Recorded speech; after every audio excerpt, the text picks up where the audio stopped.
Ladies and gentlemen, it is 7 o'clock. We'll call our meeting to order. I appreciate everybody being here tonight. We're going to call on Apostle Carol Huntsman. She currently lives in Durham, North Carolina, attends the Greater Works Ministry in Henderson, North Carolina, under Pastor Gracie Perry, one of the 5 ordained ministers at the at the Greater Works Ministry. Carol, if you would please give us an invocation. Let us know about your ministry, would you please? Yes, ma'am. Well, first of all, I am from Durham, and it's a pleasure to be here tonight. We are Greater Works Ministry from Henderson, North Carolina, and just a wonderful body of believers. So, it's an honor to be here tonight, and let's bow our heads for a word of prayer. Dear gracious and most precious Lord, Father, we come to you tonight, Father, Lord, in this great city of Graham, Father, Lord, to conduct the business that you've ordained us to, each one of them, to do. And Father, Lord, we just thank you for those who have come out in attendance. Father, Lord, that you would touch the hearts and minds of the people, Lord, to do what is best for this great city. Father, we just thank you for your love, your mercy, and your grace. Father, Lord, just shower them with your blessings tonight. And Father, Lord, as they travel tonight, we ask for safe traveling for each one of them, Father. In Jesus' precious holy name we pray. Amen. Thank you, Carol. Would you please rise for our Pledge of Allegiance? The flag of the United States of America, and to the republic for which it stands, one nation, under God, indivisible, with liberty and justice for all. Ladies and gentlemen, we are the Graham City Council. We appreciate everybody being here tonight, and rest assured anybody that wants to speak will have the opportunity to do so. The first thing I'm going to do is go to Frankie, who's going to introduce our new city attorney. Frankie, if you would, please. Well, Brian Coleman is here tonight. Brian is part of the dynamic duo of Ward and Coleman, who now represent the city. Brian and Bob started yesterday, and I do want to apologize for throwing a lot of things at you very early. No problem. But we welcome you guys and look forward to working with you in the future. Thank you. We appreciate it. Thank you for being here, Brian. Go ahead. Sorry, I didn't mean to cut you short. All right, next we're going to go to our consent agenda. First, approval of minutes, February the 5th. Approval of tax releases and refunds. C is appoint Russell Compton to the Historical Museum Advisory Board. D is appoint Bonnie Hutchison to the Tree Board. E, approve audit contract with Stout, Stewart, McGowan, and King.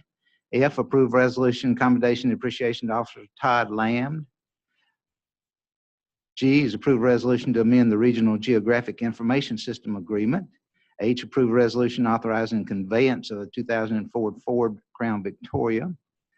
I is approve request from Graham United Methodist Church to close 100 block of East Market Street. J is approve request by Mary Fawcett to close the 100 block of West Elm Street. K is approved request by Brian Fawcett. L's same thing with Brian. All those are street closures by Brian Fawcett. I need to remove, let's see, I need to pull J. Does anybody else want to pull anything from the consent agenda? Mayor, I'd like to pull item G. Yes, sir. Anybody else?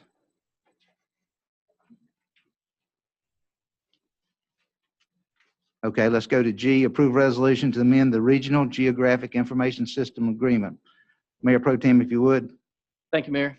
Frankie, this is a 4-year agreement. I believe it is, yes. Okay. And we, as the responsibility of the city of Graham, we pay for the specialist position. Is that correct? Yes, we share in that cost. We do? Okay, so Yeah. we share that with, Elon and Burlington. Well, mostly Elon for the specialists. okay, mostly Elon for the specialists? Yes. Okay. Yeah. And the capital improvement cost is divided on a percentage of parcels among all 3, Burlington, Graham, Elon? Yep. And the city of Burlington covers the cost of the GIS administrator fully. Okay. So do we remember what was the cost increase at the last 4-year term? Do we remember that? Because this increase here looks to be about 30% over what it was Off the last top of year. my head, I don't recall when we renewed last time. I want to say it was around 60,000, don't hold me to that. Right. The cost adjusts each year based on budgetary items and inflationary increases for salaries and equipment. And it would depend. It's possible it could go down depending on the equipment that's purchased that year and may not be purchased in subsequent years. But the cost has increased, as has our reliance on the GIS system. And I realize we can't do this independently there's no way we can get this cost at doing it within house Correct. with the city. Yeah. It's more than a salary. It's also servers and GPS equipment, software. Software can be quite expensive. I think some of our GIS software can run thousands Right. a year just in maintenance. So it does cover some of those costs, printers, maps, general support, software support, and online support as well. So it's a little more than just salaries. So for the last couple of years, that's been around a $50,000 or $60,000 mark, which best of your memory was about what we agreed upon at the last agreement phase. But this looks like it's going to be 30% more just because of cost increases. It has increased. Okay. I can't cite the exact amount off the top of my head. Okay. Thank you, Mayor. I'm good. Any other questions for the staff? Then I need a motion to approve. So moved. Thank you, sir. I need a second. Second.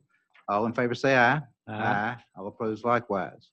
Next, we go to J, and I'll call on Mary Fawcett to explain the problems we have with this request. Mary, if you would, please. Mayor, council, good evening. I have a revised map from the time when I submitted my staff report and when the agenda packets went out on Friday. There's been a change in the request for the street closure, and the change is from West Elm to East Elm. May I approach with the new maps for you? Please do.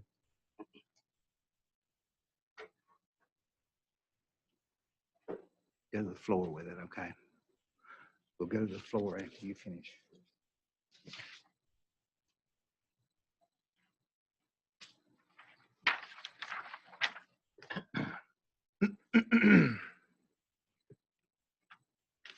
All right, thank you, ma'am.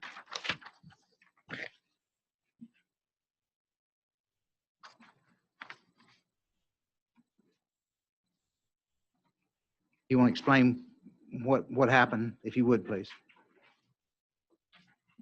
We just changed from west to east Elm, is what I'm understanding, is that right? Correct, and there was an opportunity to move the heart of the event to the private parking lot that the tallies own.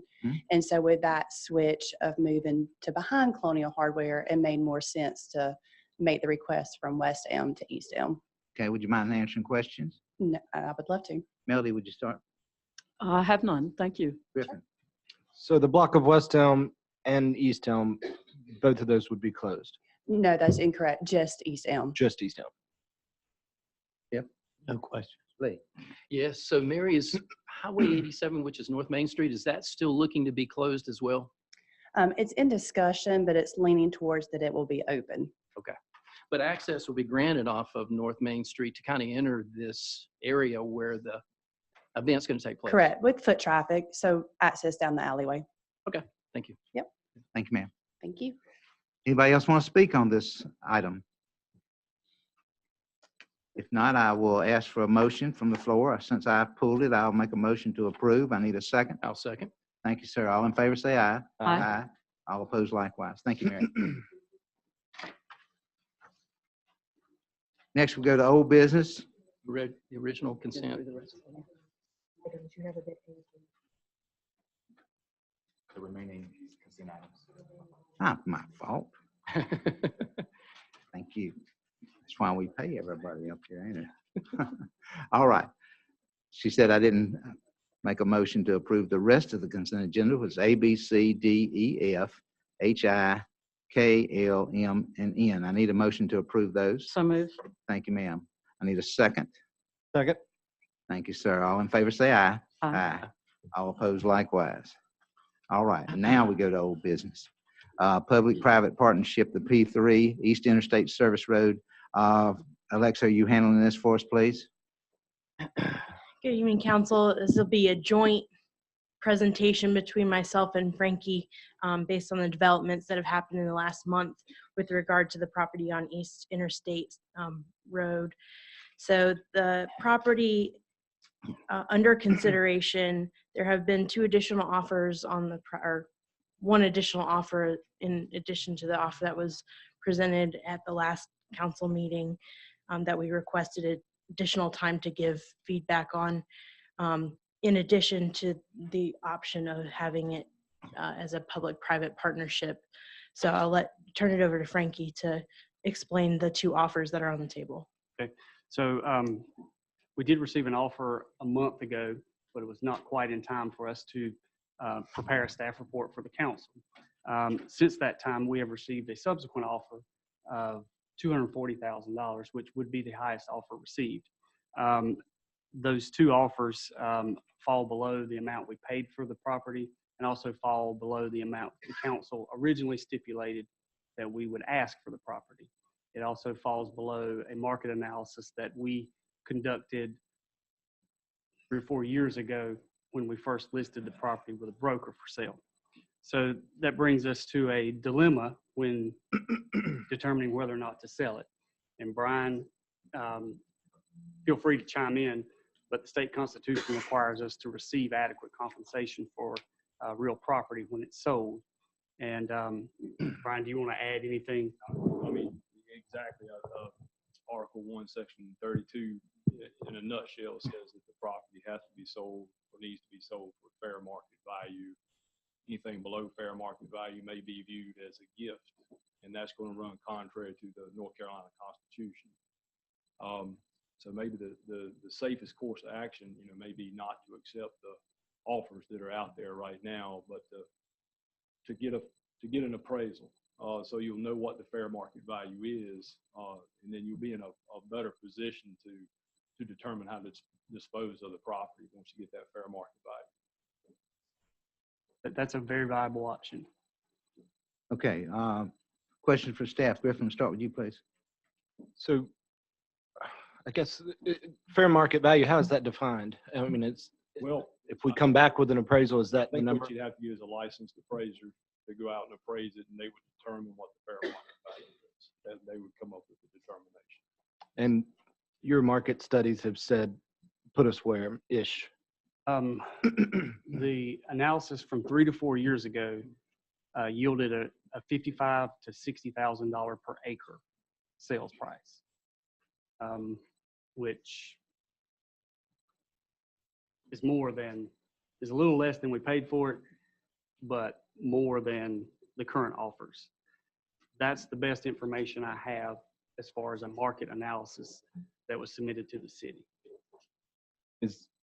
Is the acreage in our packet somewhere, or does Yes, it's 5.5 acres. 5.5? So you're at 310. Thereabouts. Okay, 240 is getting to. Well, we'll talk about it later. But okay, that's all the questions. Do you have questions?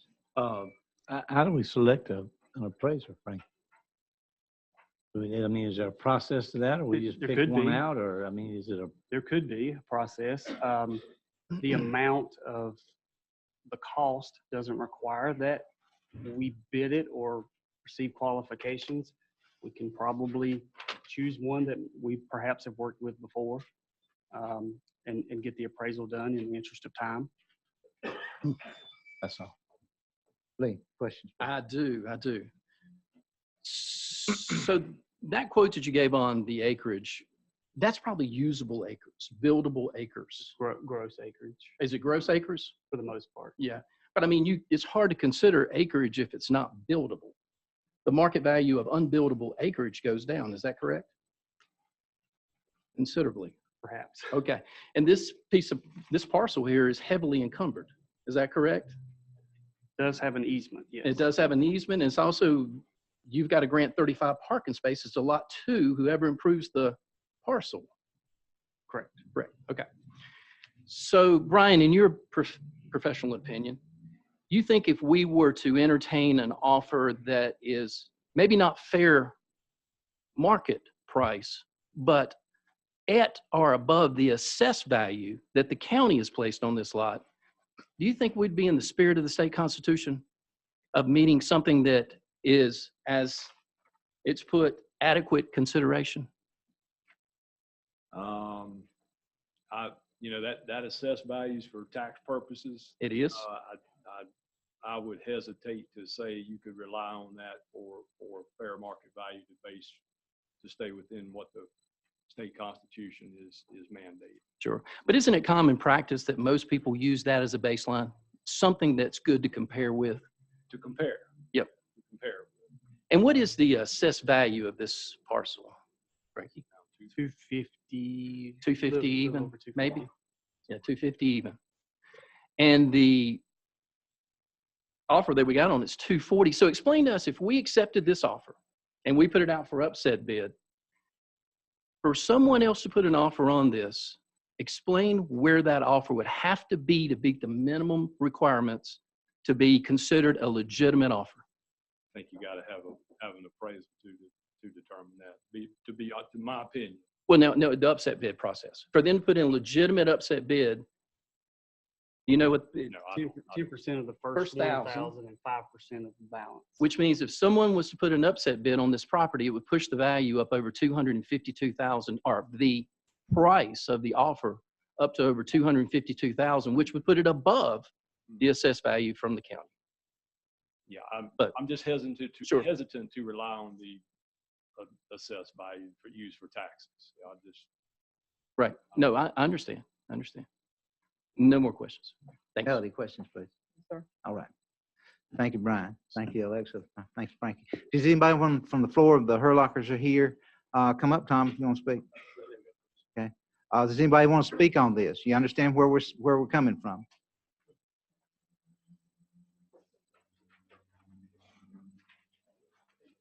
Good evening again. Gary Reniger with Keller Williams. Just going to speak on behalf of the Herlockers for just a moment, a local family who would like to expand their business here in town. And I did talk to several commercial appraisers in doing some analysis, and all of them say our offer sort of in the range. Of course, y'all have offered out higher. But whatever offer you get, it'll go into an upset bid, period. So I just wanted to speak on the behalf of the Herlockers and say it would be nice to keep a local company in town and support local folks, but I understand y'all have your priorities too.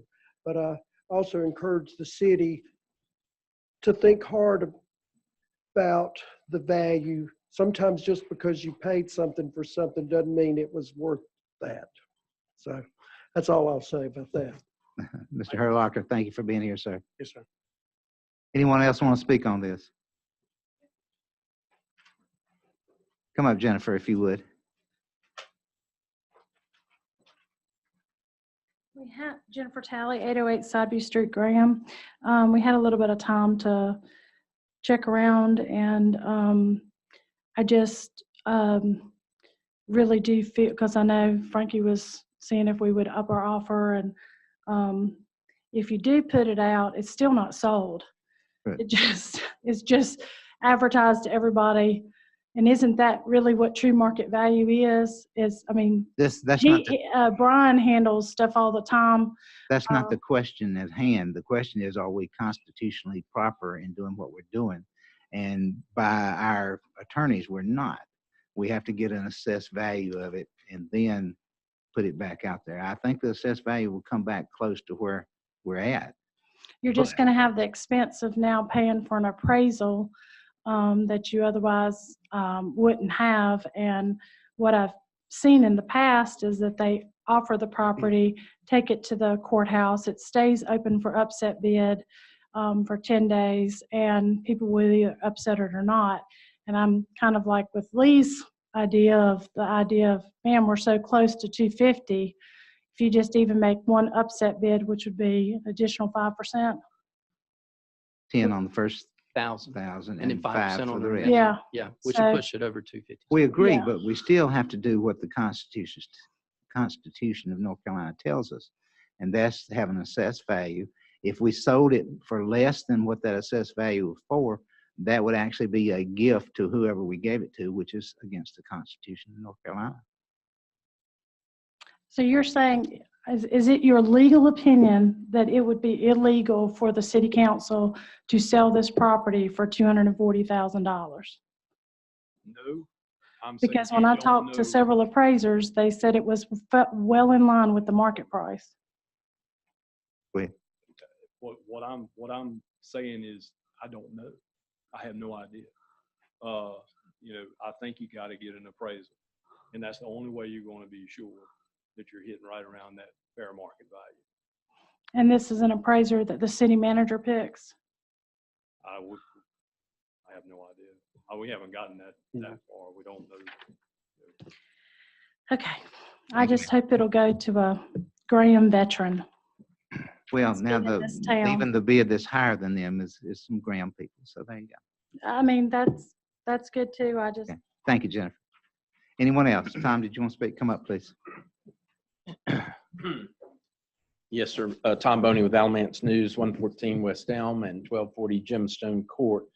A couple of things. Would you refresh me on the original Herlocker bid? It was 225,000, but it stipulated some conditions, one of which was a commission of 5%, which would have reduced the net take to the city to around 213, 212. All right. And who is the second offer? Martin Properties. Is that John C. or different Martins? Different Martins. Okay. All right. Now I want to understand the part about the adequate compensation in the Constitution. I don't have any quibble with any of this. My question is in terms of an appraisal, regardless of what the appraisal is, the city still has the right to sell the property, even for less than the appraisal. Does it not? We do, Well, but they have the right, yeah. but if somebody questions us about it, then we would be against the state constitution. No, I don't think so, Mr. Mayor. And that's what I want to be sure I understand, right? In other words, if you enter into a beginning process to sell this property and you enter into what will inevitably be an upset bid process, you always have the option to not to agree at the end point. But you also have the option to sell, and if both bids and any ratcheting up through the upset bid process is still less than the appraised value, the city does still have the option to sell, totally consistent with the Constitution, does it not? Mr. Mayor, if you Go ahead. I mean, this is a legal question. Yes, sir. answer, if you say answer. Please answer. Okay. Back again. So if you're saying, I think the city has to make at least a good faith effort to know what the fair market value is. I understand that, but in other words, we've already said you're going to have an appraisal, but Yeah. the council still has the option to sell for less than the appraisal. I mean, the reason I want to be sure is otherwise the council's stuck with this property. No, No. Is it not? We can Perpetuity? sell it, but making a good faith move, if we get close to that, which we will. Mayor, he didn't finish that answer to say that you could, as I understood it. His Go head ahead. was shaking no anyhow. Go ahead, Brian. Well, I agree with the mayor. I think you have to make that good faith effort in the bid, keep on going up and up. And at some point, if it ends up lower than what the fair market value is, but you've made that effort to come up to the fair market value, I think you're well within your rights. Just like you're Okay. saying. All right. Thank you. Anyone else want to speak on this? Okay. Thank y'all. So I will go to the council and we'll talk this over. What do you think? Mayor, may I ask something? This is a more procedure. We've got several different options available to Yes. us here. So can we hear all the options? Yes, Because it seems like this is going to be an all or none. Well, it's You either pick one or the other. They can't run. It wouldn't be fair to run two of them at the same time because we would be wasting someone's time That's to put correct. together a proposal if we're going to put this out for an upset bid. So generally, you want to have some intent behind whatever process you choose. Most of the time, when there is an upset bid process, generally there's an intent to let the property go at the end of the process. We do have the right to go through the process and then reject all offers or bids. We also have the opportunity to do nothing at all if we so choose and let time and hopefully appreciation work in our favor. There's still the opportunity to investigate other options. Alexa has introduced the P3 partnership opportunity. One thing we haven't discussed in all of this is there an option for the city to use it? The staff estimates, we can't determine a use. Maybe the council has a use that the city could have for the property. The larger question is, what is the council's intent with this property? That's the bigger question. And there's 3 options before us, and of course, we would be interested to hear any other options that someone else may have. My intent would be to get an appraisal and then sell it. Agree with that. The one thing that I would like to say in regards to which I've been somewhat critical of the public-private partnership, is that this is a pretty good invitation for proposals or requests for qualifications. I like this. This does have the language in there where the city subordinates the land. This does give us the ability to somewhat agree upon what improvement's going to go on the property, so maybe we can recoup some of the lost revenue for the last 10 years that we have not seen in tax on the property. That's the only thing about this, is staff has put together a pretty good proposal here, in my opinion, for the PP3 or the P3. The P3 also gives you the opportunity to evaluate the end use of the property, right? Which could, if you look at it like you would an incentive, if someone's going to invest a couple $1 million on the property, well, you can calculate the tax revenue, and you can say, well, you know, we incent properties, we incent businesses. Well, maybe if we took less for the property, there's a payback for us because of the end use of the property. A straight upset bid sale, we cannot dictate the end use of the property. There are no conditions on the sale. Either way, the city is not conditioning the sale, and the buyer puts no conditions on the sale. Well, although I agree with that, we've had it for 10 years and nobody showed up yet. Mayor, I would not be opposed to entertain an upset bid process. Let me just for the record say that. I just think they did a good job putting together this proposal. They did, and that proposal will not be wasted. Right. We could use it later on. Mm-hmm. But the first thing for any one of these proposals is get an idea of what it's worth. I think that's accurate. Hearing now the subordination, because in that agreement or in that proposal, the RFQs, you still have to agree upon a price, a market price with the developer. You do. So I think the appraisal, although I think it is a waste of money, I think 10 years on the market and 2 bids determines a value.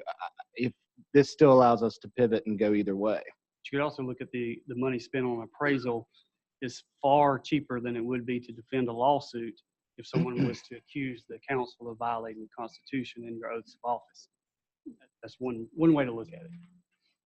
That's why I asked the definition of fair market value. I mean, to me, 10 years on the market and 2 bids is a pretty good determinant, but I'll defer to Brian on that. Yeah, I got to ask a question. Brian, do you ever recall there being a suit where someone brought against a governing body for selling a piece of property for not adequate consideration as a violation of the state constitution? Do you ever heard of a suit like that? Not familiar with that. Okay. And don't want to be. No, I agree. But I've never heard of that, because I've seen governing bodies take very little money for pieces of property sometimes, far less than market value, far less. And it just doesn't seem to have come up as an issue, not saying that it's right. I'm just making a point. I understand. What do you think? I think we definitely need to go after the appraisal first. Regardless of which avenue we go, I think we definitely need to get that amount set before we determine whichever way we're going to move at that point. We could probably do that. I mean, we could do it fairly quickly. Yeah, we could do it quickly. We could actually start the upset bid process and get a. You could do it concurrently. Yeah. You could. And then that way we could run them at the same time and get that appraisal back. Because by the time the upset bid process will be 10 days, we'll discuss it at the next meeting. Right. So it should be enough time to get I'm going to tell you, I'm in favor of going after the appraisal period.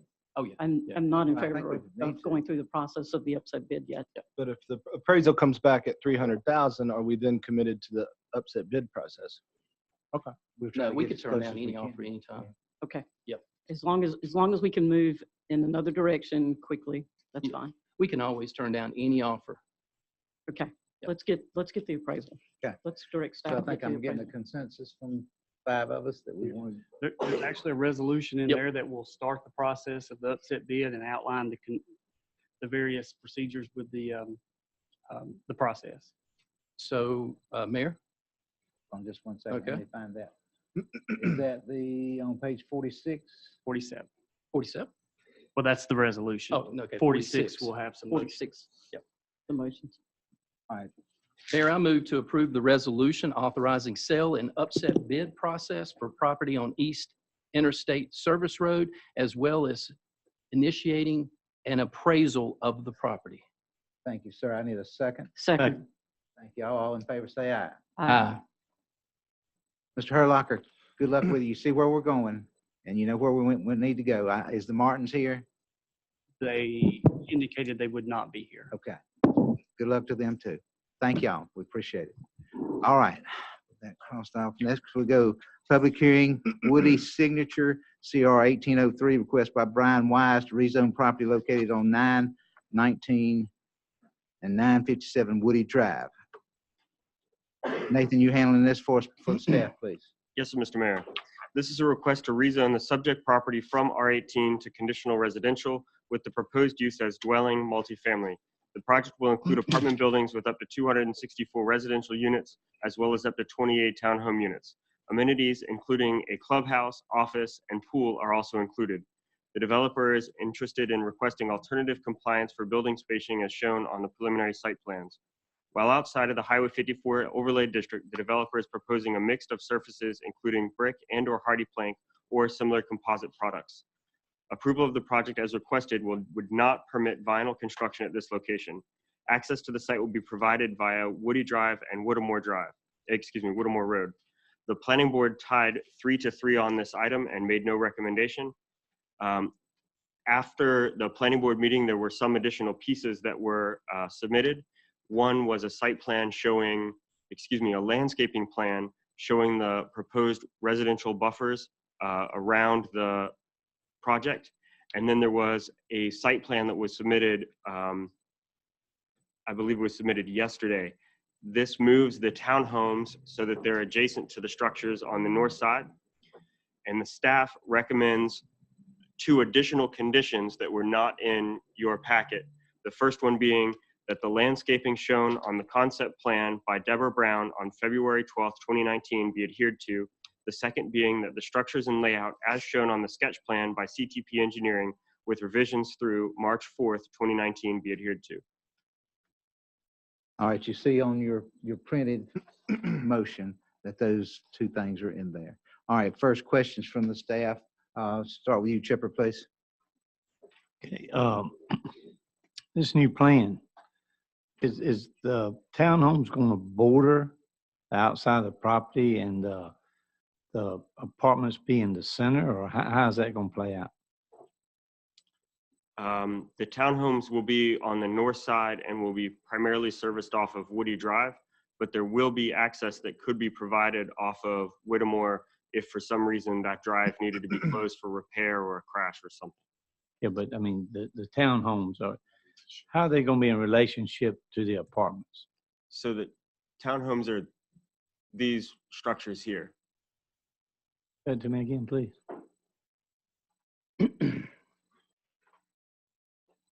Is my mouse on that screen? Yeah.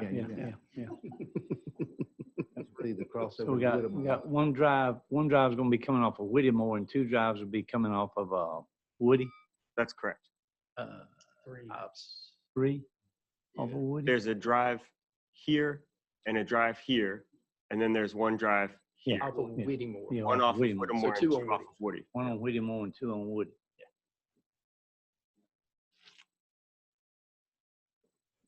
So the townhomes will not be, say, so lack of better wording, will not be screening the apartments from Whittemore Drive, Whittemore Road, right? That's correct. The homeowners that live in the 3 blocks. Okay, I got you. Yeah, it's protecting the homeowners. Okay, all right. Okay, thank you. Lee, any questions, please? I do. So in your report, you also talked about the amount of multifamily versus single family. Could you Could you give us a little bit more on that? The ratio between multifamily and single-family dwellings, you'd mentioned that because there would have been some concerns about how many multifamily compared to single-family homes. Yes, sir. I'm not sure how much of this you'd like me to go into. Is it No, just kind of the end part there where approval of this project was up to 264 additional multifamily residential and 28 additional single-family 28 single-family residences would put the ratio of single-family to multifamily in the last 20 years that have been approved by City Council at more to 2 to 1. In regards to that, do we know how much land or what parcels we have in the city of Graham that is currently zoned multifamily that is underdeveloped or clear lots that could be used as apartments as a use by right tomorrow? Do we know how much that is? In terms of acreage or Acreage and quantity of just parcels, period, just what's out there. So there's a few that I would judge to be underutilized, which have single-family homes or townhomes on them. Right. The primary example is Darrell Drive over by the, there's a large mobile home park in the southwest portion of the city. There's 4 or 5 single-family homes on maybe 20 acres there, but Yeah. there's riparian buffers, there's sewer access concerns. And so there, you could construct something on that location, but it would require a fairly large capital outlay to do so. Aside from that, there are a few scattered parcels. There's one off of Cooper, it's not Cooper, I'm sorry, Gilbreth. Gilbreth, yeah. That has a fair amount of acreage in it. I haven't done the calculation on how large it is, but you could put maybe another 300 multifamily homes on that location. So the piece on Darrell is 22 acres. That's a sizable piece of property there, isn't it? It is. Yeah, yeah. So would it sound reasonable to say that maybe 35 acres is out there that's zoned MF, that's underdeveloped, or clear lots right now that could sustain apartment complex? Well, by clear lots, does that count the ones that have single family homes on them? No. Because that one, the one on Darrell has single family homes on it. Okay. So I would still estimate that somewhere in the neighborhood of 30 acres is an accurate number. I didn't see Total that. across. I didn't see that home on that parcel, but It's brand new. Oh, it's okay. not on any of the aerials. It's been permitted recently. Okay, gotcha. All right, so getting back to this proposal in front of us here. So this is in a mixed-use commercial district.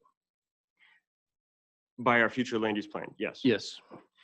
What's the uses that we're looking for in a mixed-use commercial district? Retail, commercial, office, multifamily residential, and institutional uses. And that's a mix of those uses that we're looking for, correct? Correct. Okay. And this particular proposal we have in front of us is giving us multifamily residential, one of those uses. Would that be safe to say? No. No? There was a change made to this site plan that the applicant, I assume, is going to present on. Okay. Wow. Okay. It was when your packet went out. So what we have in our packet showing just a single use, which is residential. It shows both multifamily and single family residential. Right. But the use we're looking for in a mixed commercial district is multifamily. That's correct. Okay. Thank you. That's good. Melody, please. I do. Thank you, Mr. Mayor. Nathan, we've got some interesting things with the property, the way this property lays and the creeks and so forth behind it. When we talk about the multi-uses that are available with it, what do you find to be the most beneficial for us to be able to do on this property because of the geographic nature of the piece of property? Because of the stream buffer that runs between this property and Highway 54, I find the likelihood of this being a large commercial piece very small. If you look at the examples of the commercial properties that have been developed around us, almost every one of those has access directly off of the interstate. If not directly off of the interstate, then they're visible from the interstate. So we look at Tanger Outlets, which has one turn off of the exit ramp from the interstate, but is very visible from the interstate. The same thing is true for Alamance Crossing, the Target Shopping Center, even BMOC had that interstate visibility without having the creek buffer that would have to remain undisturbed through that. Now, one piece that's changed there is the riparian buffers that were required to enforce as a part of the Jordan Lake watershed rules were not in place when many of those commercial developments were done, but they now make it much harder to create a bridge across a riparian buffer, and it makes it impossible to clear cut a riparian buffer to increase visibility of a site. Please. Yes, I do. First, I applaud the report. There's a lot of interesting statistics in there, but one of the stats you used was our single family versus multifamily since 1999. Doing the math of what's coming for multifamily and what's been approved in that time period, it's 930 units. Can you tell me how many of those 930 units have been approved in the last 5 years, approximately? I mean, half, a third, 2/3? 75%. Okay. And for clarity, can you tell me how many, do we know of the 580, does the 930 include the unoccupied units that are in water course that is still getting occupancy? Or because they're built? That's in water course and water side are included in the 580. Okay. That's you know, water course, water side, and Oneida. Yeah, and can you tell me the total of water course and water side on Woody?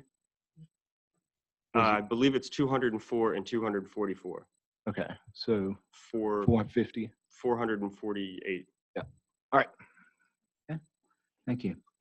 Next, we'll call on the Brian Wise. Do y'all want to speak on this, please?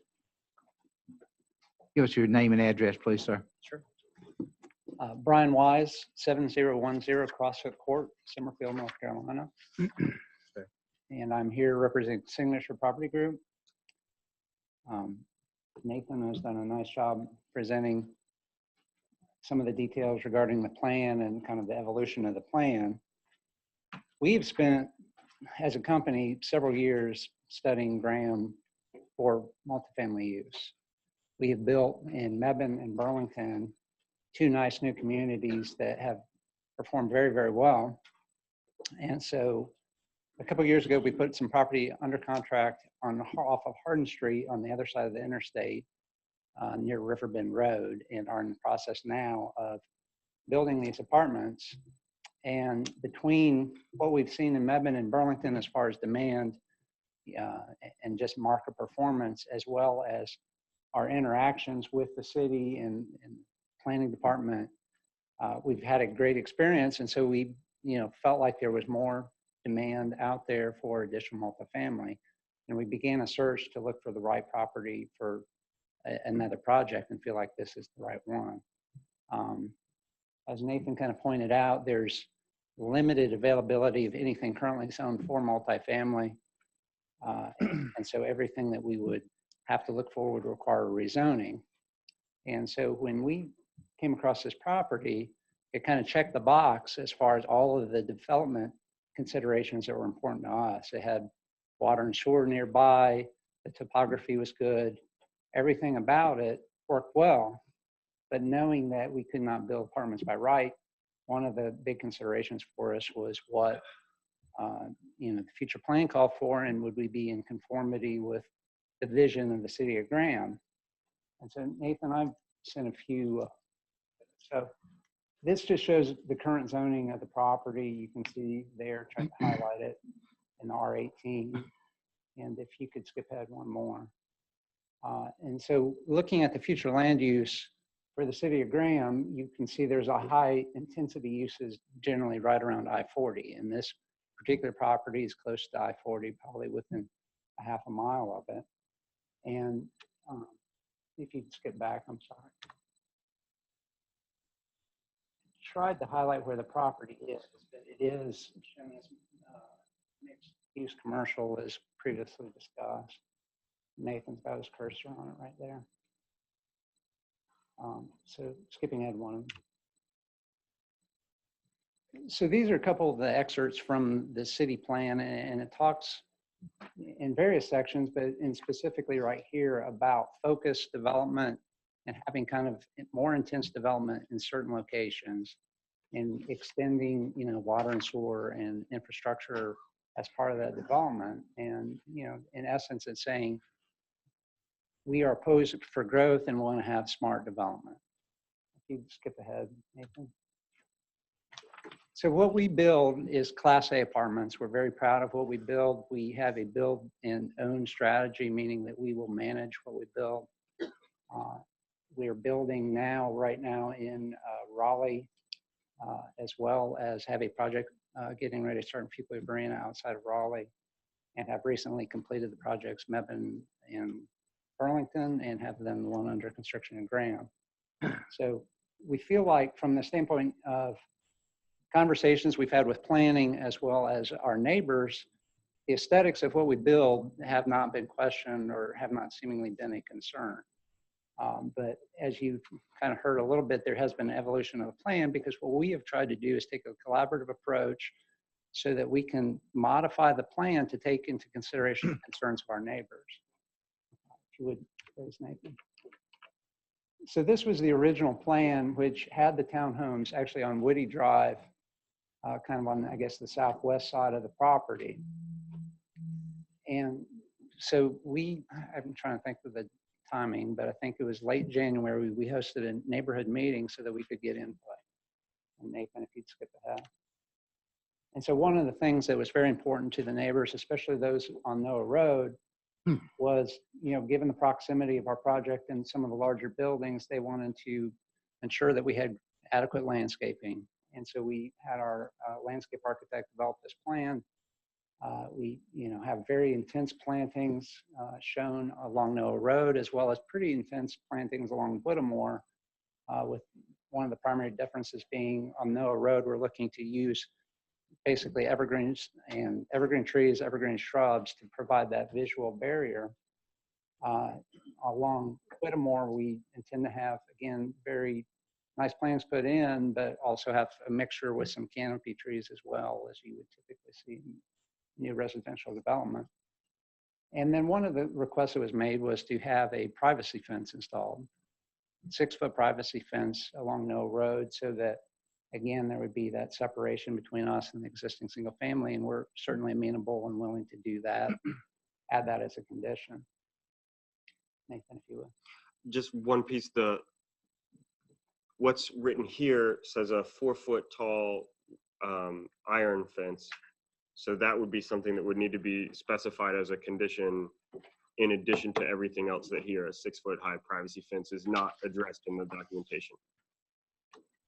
And if you would go back so I can clarify that. So that is correct. We had a more decorative fence intended, with the landscaping intended to be the buffer, but some of our neighbors on Noah expressed an interest in us having a 6-foot privacy fence, which we're fine with, that's what the change was. So as we kind of went through and then, had the planning board meeting as well, one of the points that came up was, is there a way to modify your plan to move the townhomes to create an additional buffer between the apartments and the existing single family?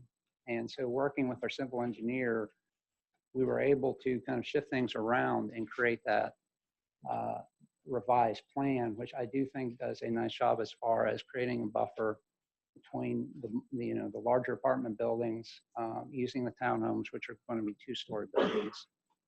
And so it's shown there. To Mr. Kimmery's point earlier about the commercial, this site is a challenge for having any commercial. I mean, there's no real visibility from 40 at all. From 54, it's very limited. And to comply with the spirit and try to develop something that, we believe that you had envisioned for this particular piece of property, we've added a small commercial component somewhere between 3,000 and 5,000 square foot, which would be built in as part of our clubhouse. And I don't foresee at this time any real way that you could have a grocery store or a restaurant. But what I do think would be successful, you can skip that if you would, Lauren. this depicts the buffer areas which are problematic, I think, especially for development of the subject property. I would like to point out the B2 property is available for sale. We have made attempts and offers, but they've all been turned down. I'm not sure how serious they are about selling that particular property. But you can see there that with the buffer, it does kind of encroach on that land considerably. Sorry. No, it's okay. You're doing great. And so this is the commercial that we would envision. So we would envision putting something in that would be somewhat flexible in use. We would have it targeted so that it would be kind of neighborhood services that we think would be not only benefits as amenities to our residents, but also to the neighbors. Some of the uses could be, you know, a fitness center, a large fitness center, a cafe or juice shop, or potentially even some flex office. And so we're open to those uses. We will, you know, proceed forward with the plans to build this space and maybe let, you know, demand dictate what actually goes in there.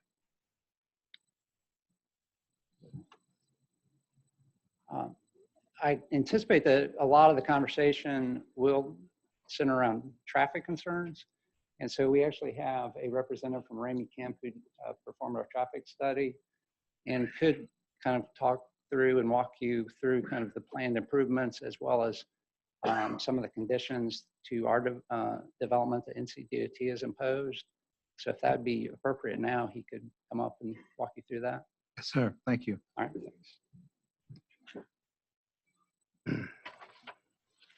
Would you let us have your name and address, please, sir? You got it. Joshua Ranke, 5808 Farrington Place, Raleigh, North Carolina.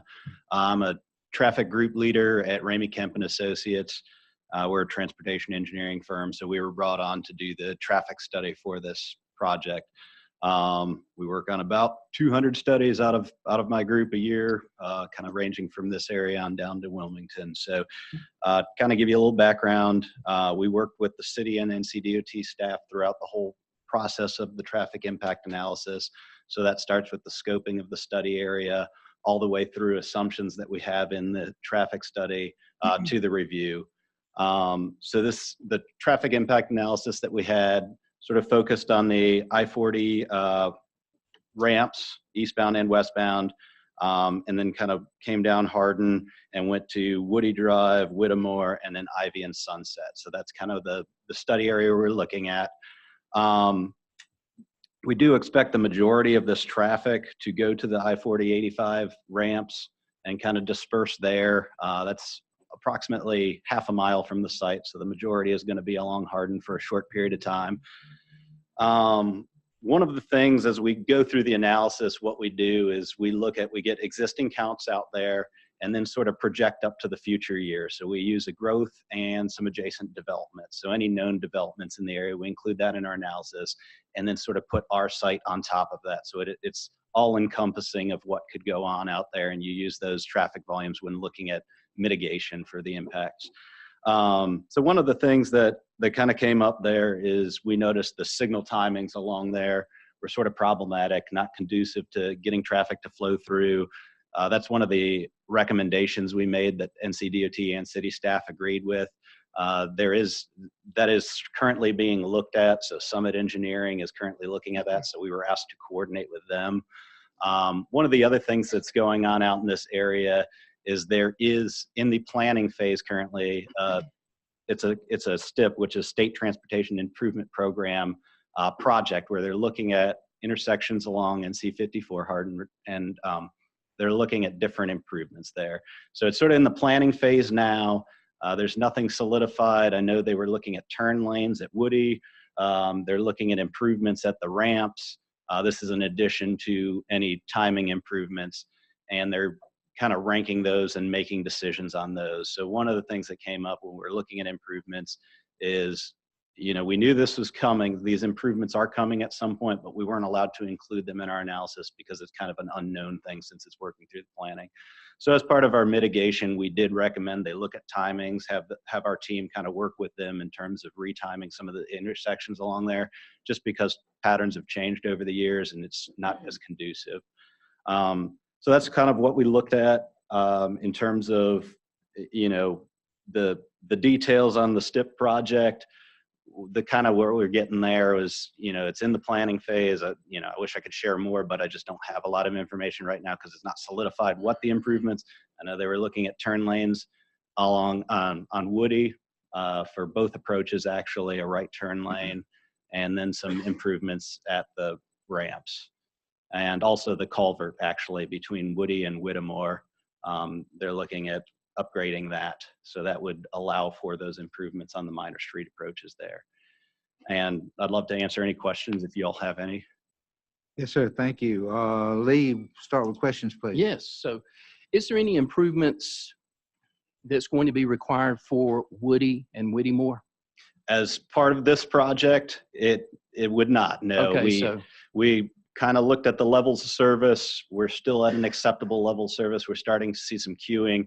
It sounds like that'll be addressed as part of the STIP project. In the review, the city staff and NCDOT agreed with that it is an acceptable level of service. The queuing on the minor streets is probably something that'll be addressed in the STIP project.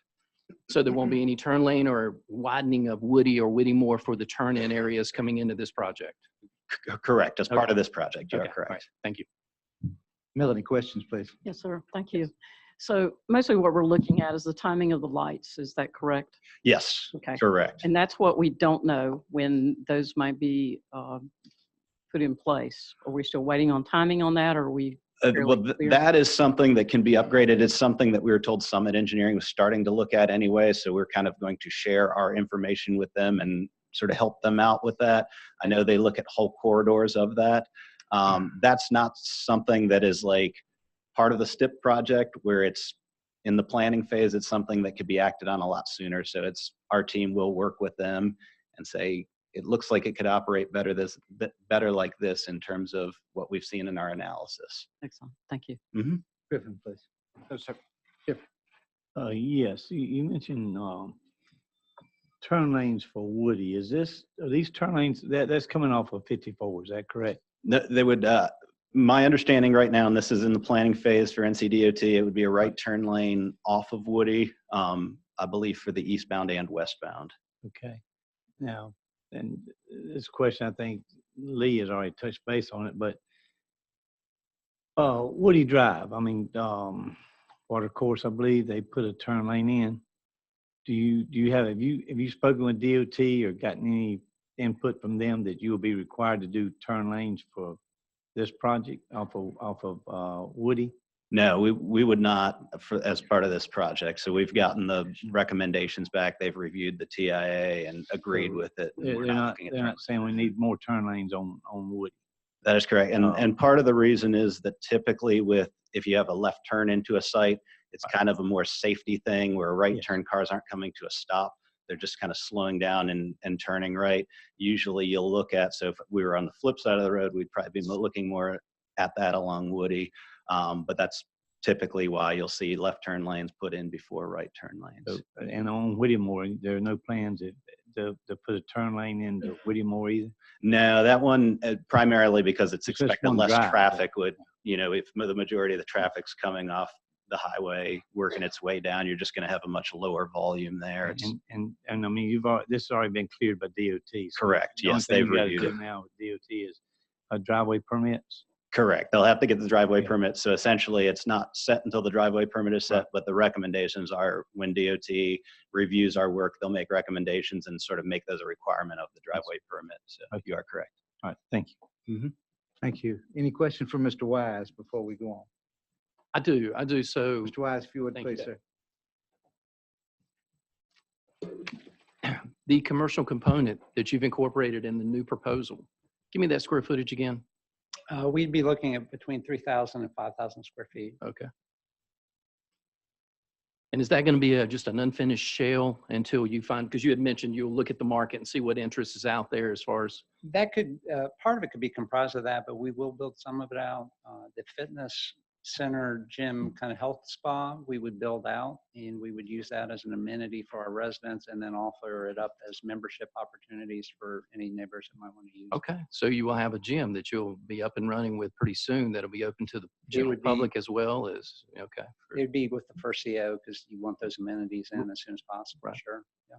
But the rest of it would be just left as a shell to kind of see where the market is and what might be. I think that that would be the most prudent course because it's unknown what the development demand would be for commercial space there. Sure. Okay, thank you. Questions, Mr. Wise? Melody, please. No, sir, not at this time. Thank you. Griffin. You discussed that you all have a build and own strategy. In the last 20 years, let's say, or 30 years of, I don't know the history of your firm, but what percentage do you still own of multifamily developments that you've developed? I probably could not say, I've not been with the company since its inception, so I couldn't say exactly what the percentages are. I can say that in our portfolio, we now have properties that are 20 years old or older, and we take great care and pride in them and have residents that have lived there for many, many years. As far as newer projects, I can, say that I've worked in the financings that will allow us to retain the property for the long term. So both Mebane and Burlington, which just last year we put new loans on those that are 15-year in term. And so I think that indicates kind of our long-term hold strategy. Because if we were intending to sell it, we would have done it when it was easier to sell off of a construction loan. More questions? Okay, separate question. So let's talk back again about your site plan. How many townhomes do you plan in this project? We have 28. 28 townhomes. Now, that will be deeded parcels, is that correct? That's correct. They will be individually deeded. So you're maybe not held to it, but probably a homeowner townhomes. Certainly, if the demand is there, they would be for sale. Okay. All right. Now, all right, I asked this a minute ago, and I think I was confusing. Where exactly will these 28 townhomes be on your parcel? At the back towards Noah, or are you going to border the Whittemore and Woody and Noah with these? So if you look, and maybe the easiest way to describe it is as you're going up Woody, you'll see you'll see the large apartment buildings first, and then you'll see a right turn into the main part of the apartment complex. There's a second drive at the far north, which is the area where you would then pull into the townhomes. And so essentially you would have a drive and townhomes on each side of those drive.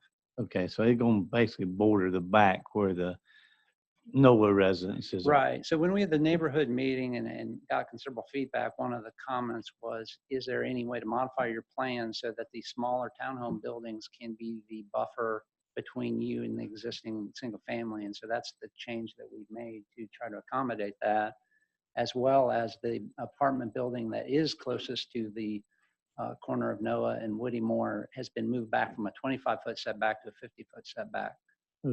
To again provide a little more privacy and separation.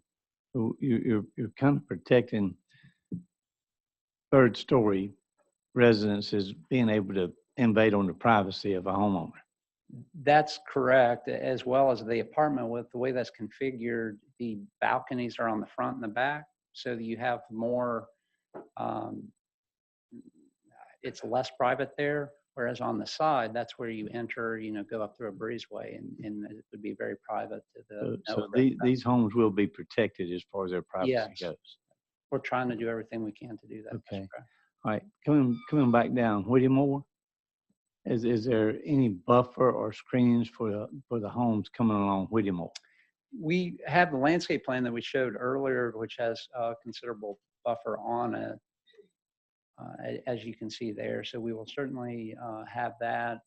Also with the Whittemore, you of course have the right-of-way. So it's a pretty sizable right-of-way. And then the homes are generally pretty far set back from Whittemore. So I don't have the exact numbers, but the separation between the apartment buildings and the existing residential on Whittemore is considerable as compared to NOAA, where you're right against the property line. Yes, there. sir. What about the protection of privacy from a third-story dwelling into the homes of Whittemore? Are we comfortable that that's protected? I mean, looking at it and looking at the separation, I do believe that there's considerable separation, so I don't think that the privacy should be an issue there. You're also facing the front of the homes, which is kind of typical for if you were going up and down the street, you would be looking at the front of somebody's home. And so most often residents are most concerned about the privacy in the back of their home, which is not road facing. So. Thank you, sir. Thank you, sir. I appreciate it. Now, before we go to the floor for questions, thank you, sir. I do need to tell you that when you looked at the overhead, you were looking at my house. Also, I have a niece and nephew that live in Avalon Valley that I care as much about as I do my son. I still believe I could do my job, but it's up to you. I'll put it to you if you think I need to sit down or not. Comfortable with you being there? Got no problem with that, Mayor. No problem, sir. Okay, thank you. With that being said then, what we'll do is we're going to be nice to each other tonight. We're going to take 3 minutes apiece and talk. Remember, we're your neighbors and we are also your friends. Again, we'll be nice. We'll start on the right-hand side and we'll each person get 3 minutes. When you come up, let's have your name and your address, please. So, on the first row, you want to speak? Excuse me. You tickle me. On the second row. I'm on my way out, but I'm just here for my family. Okay. Chief Holt, do you want to speak, sir? I can't say what I got to say in 3 minutes. Is anybody out here that would raise their hand and give me the time? Damn it, we can't do that, sir. I'm sorry. I'm sorry, we can't do that. We just gave the man that was representing the property all the time he wanted, but you. But we're fixing to give y'all an hour too, combined. There's no way I can say all this. Well, I'll just start out. My name's Sammy Holt. I reside at 1016 Camelot Lane, where I've been for 41 years. And I see a lot of issues here that could create a safety and health hazard for the people living in the area. The traffic issue he was talking about, we've had several wrecks there on 54. And matter of fact, 3 of the residents that live where we are have been involved in wrecks just trying to get out of the neighborhood.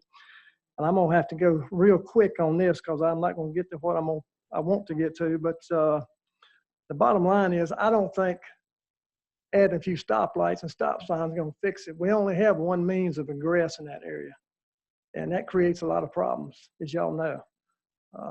And with that large apartment complex that's there now, it's an awful lot of congestion and density in there. So that stoplights is not gonna fix that. And I'm just going to have to leave where I'm at on this. I want to say something about, we're very close to interstate. It's in our backyard, basically. And the bottom line is, if you were to have an incident on interstate between 54 and Hall River, and it involved hazardous material tanker, if it overturned or was in a fire or wreck, and you had to evacuate that area, you're going to have between 1,800 and 2,000 cars that you're going to try to put out on 54 with one road, or you can use 2 roads, but they're a block apart.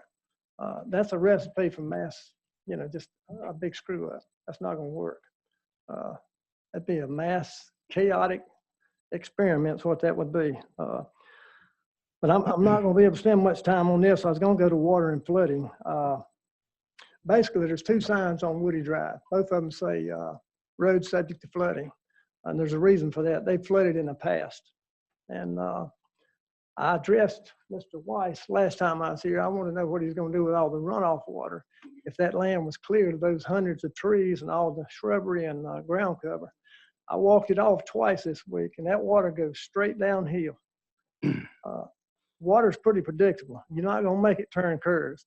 Unless they put in a pumping station, they're not going to fix that problem. And I've seen that brick house, the last one on the right, at on Whittemore Road, I've seen water up to that house since I've been down there. And I can assure you, if they clear that property, it's going to be water in the house.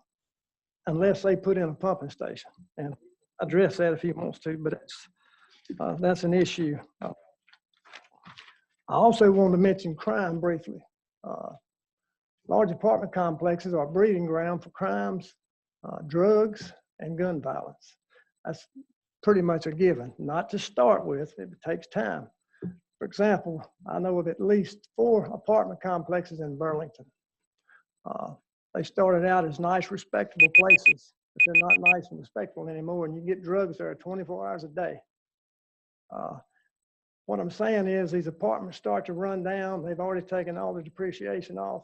These people sell these apartments, and when they sell them, the new people take ownership, and they do not keep them up. They don't enforce the codes and restrictions, and it sort of has a snowball effect. Thank you, Chief. I appreciate it.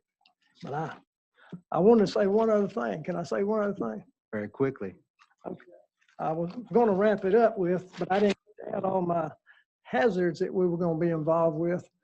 But I was going to wrap it up with, I've got confidence in you guys making intelligent decisions, but there's a lot of things there that's going to create hazards and would be detrimental to the safety and health of the people living there.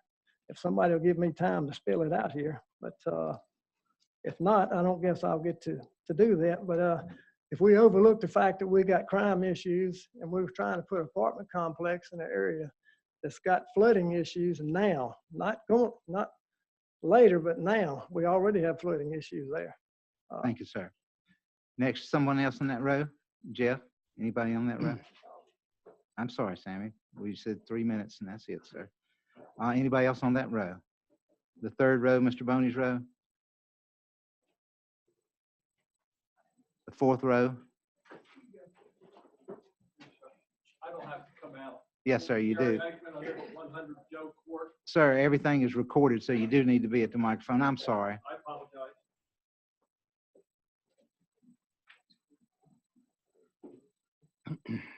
Name and address, please, sir. Gary Aikman, 100 Joe Court in Graham.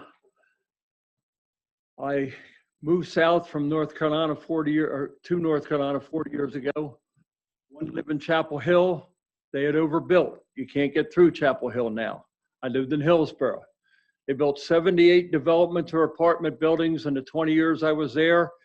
And now at least 3 times a day, you can't get through Hillsborough. They're bumper to bumper all the way to the interstate. Now Mebbane's turning into the same thing. They're filling every available space with apartment buildings, and you can't get through Mebane if any of you have driven over there lately. I was at the planning meeting 2 weeks ago. Your own representative from the water department already said there are flooding problems in the area where we live. A man gave a report on the planning commission on how much crime had increased already with just one apartment complex online. The second one's not even online yet. And we're already having water problems and crime problems. And I can tell you about the traffic problems because I was in one of those 7 accidents. I'm going to quote what one of you said 1 month ago when I came to my first meeting here. Is there a pressing need for Graham to put a 3rd apartment building in an area where we have water problems, crime problems, and traffic problems already? And like the gentleman said earlier, taking down 1,000 trees and putting 1,000 new people in there is not going to help solve any of those problems. It sounds good to get millions of dollars from somebody who lives in Greensboro with a lawyer from Summerfield, but that's not going to solve Graham's problems. Thank you, sir.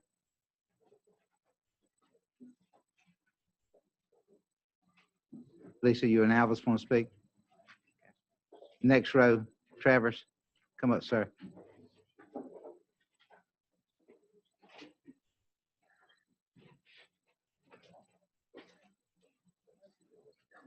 Good to have you here, Travers.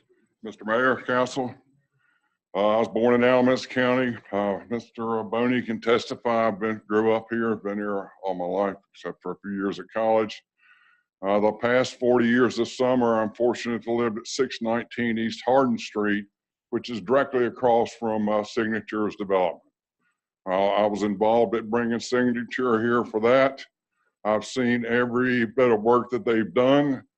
To me, the fact that the concern with water, with all the rain that we've had and the ability to build that project the way they have across the street from me, having trucks washing the mud off of the tires, I mean, they're just a first-class organization. I also own commercial properties there that are on Riverbend that we're working, obviously at that intersection there's quite a bit of, there's a visibility problem and turn lane issues.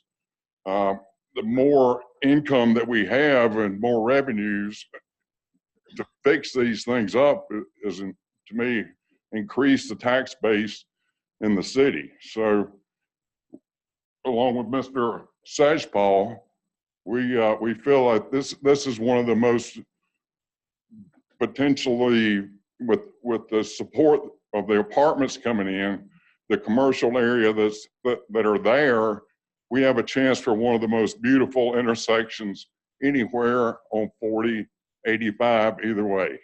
The more people we have in this area to support it, the better chance we have of having these revenues come to the area. So it's an exciting time for Graham. I think we can't be working with a better group of people than Signature. Thank you, Travis. Anybody else on that row?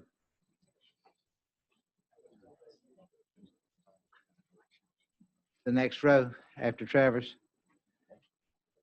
Richard, your row, you and Chuck. The back row.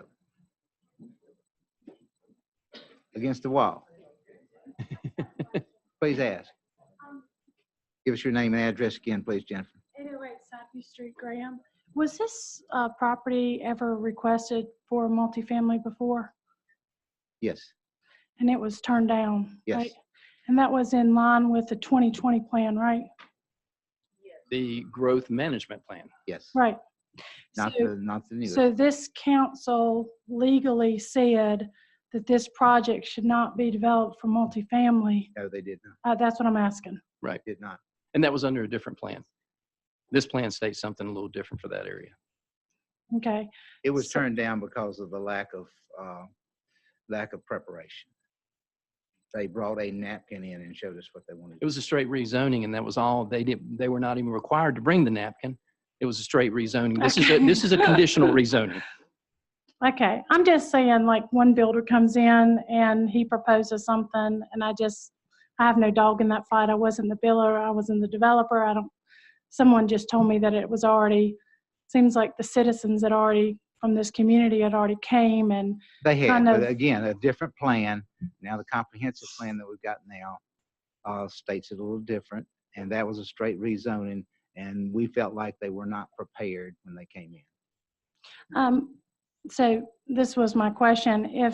If one builder comes to you and they say, I want to do X, is there because clearly, I guess the staff saw that there was opposition.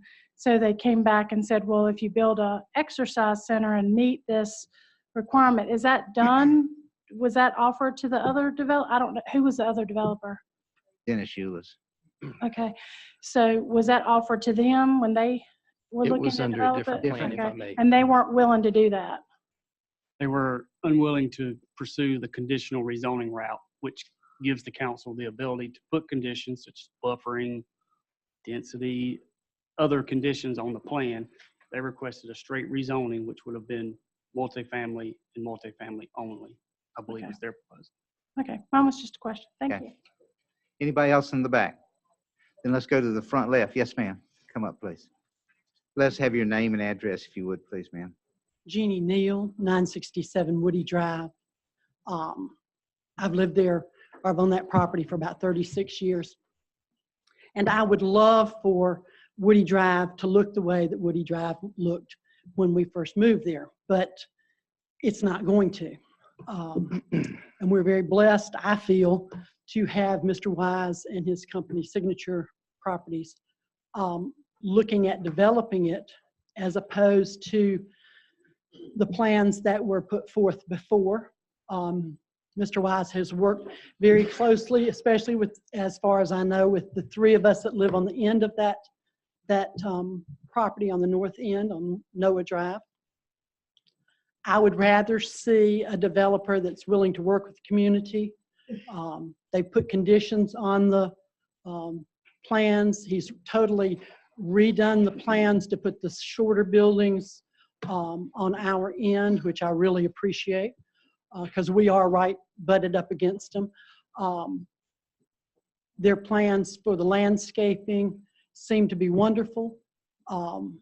And with those conditions met, I think that we're better off with them building this development as opposed to something's coming. I personally don't want a grocery store in my backyard or side yard, as it would be, because, you know, we talk about drug deals and apartment complexes and stuff. You go to Walmart anytime, day or night, in the parking lot, any Walmart in the world, as far as I know, and you're going to find drug deals going on. You go downtown Graham, you're going to find drug deals going on. Sorry. But, you know, that's life. We're living in the year 2019. And I think that if something's going to go in beside me, I'd like to know that the developers are concerned with what's going on in the community and enough to ask us what we want. So, thank you, ma'am. 6 feet. Did you want to put in a plug for the 6-foot fence? 16. Oh, yeah, 6 foot. No, he's already agreed. On the second row, please. Oh, I'm sorry. I apologize. Name and address, please. Mayor, no worries. I'm Bill O'Quinn, Avis and Young, 100 Europa Drive, Chapel Hill, representing the Smith family, marketing the property for the last 2 years, and it's been listed with several other firms prior to that, as we understand it. Throughout that time, the property's been marketed to retail and office developers, investors, sort of all those groups that we work with on a consistent basis. And the feedback we received is what's already been mentioned before. There is no interstate access. There's no direct access to 54. There isn't enough population density yet to support that next level of uses that we'd like to see there. So to complement it. So the fact that the only interest so far has been for multifamily throughout that time. And so that would involve like the plan submitted with signature. So we're excited about that. We do understand that the single family homes there are not a recommended use for the property. And the land use plan does support multifamily. So we feel like that's a good use.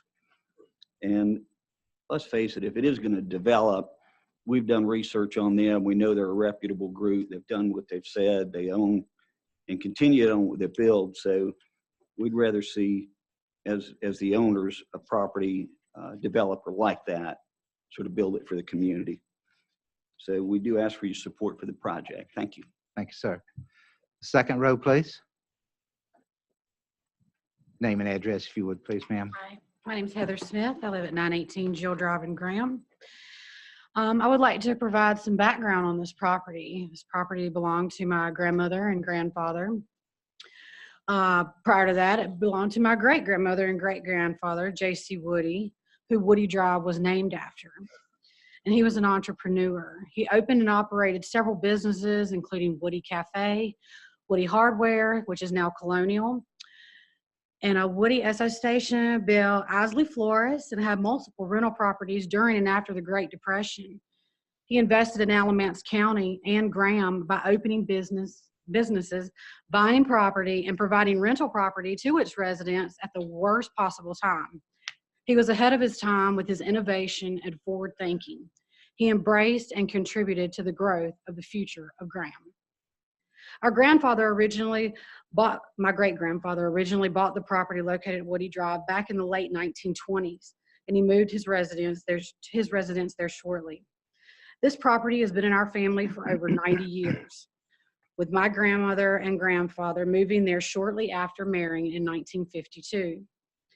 We have a long-standing history with Graham and have many neighbors and friends in the area.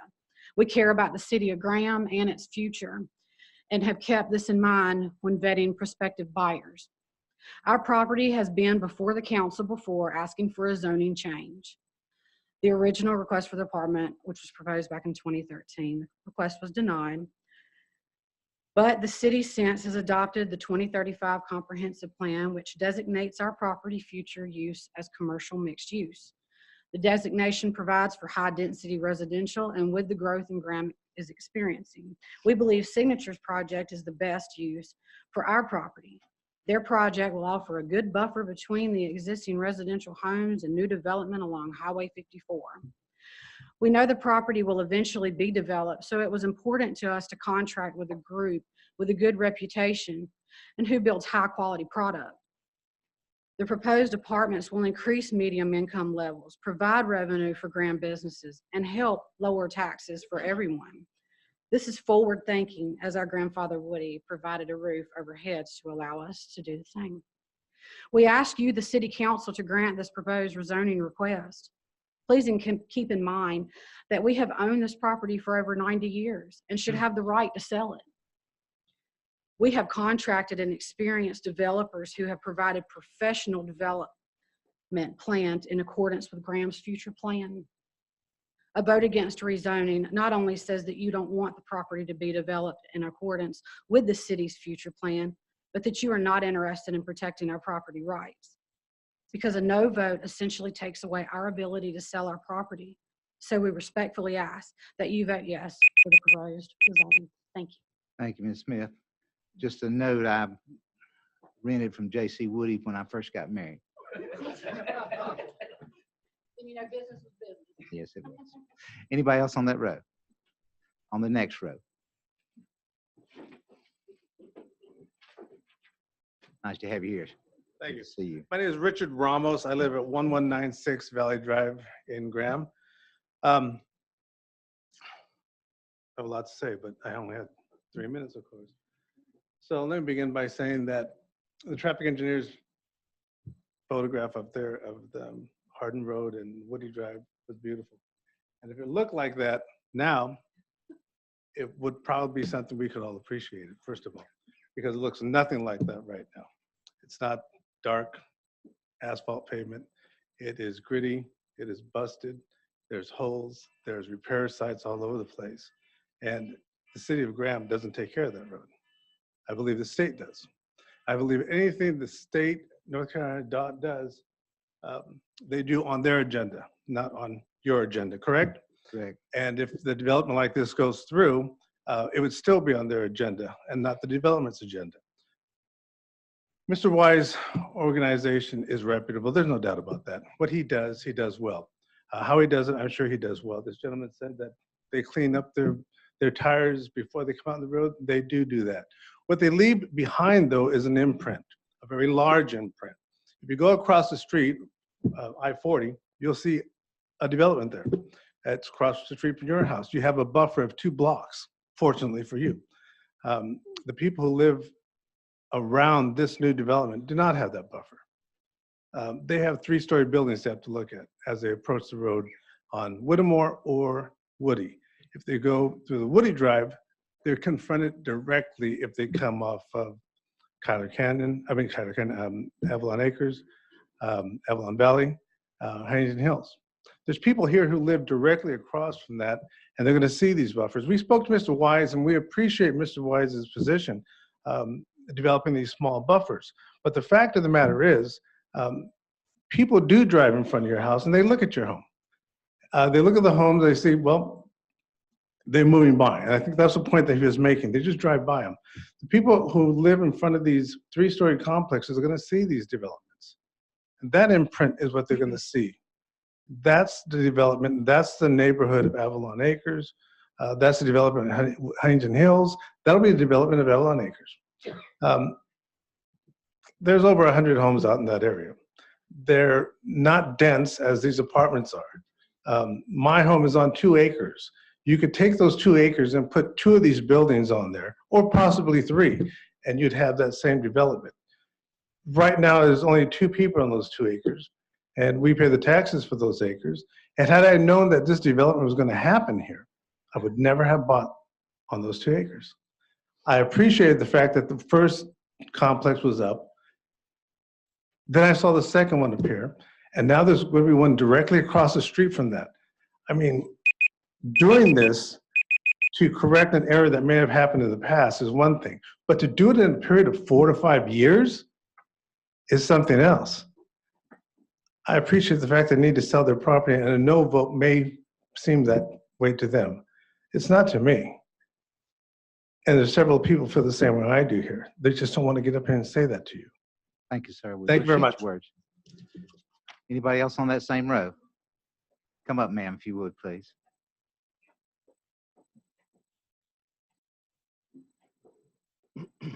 Nice to have you here.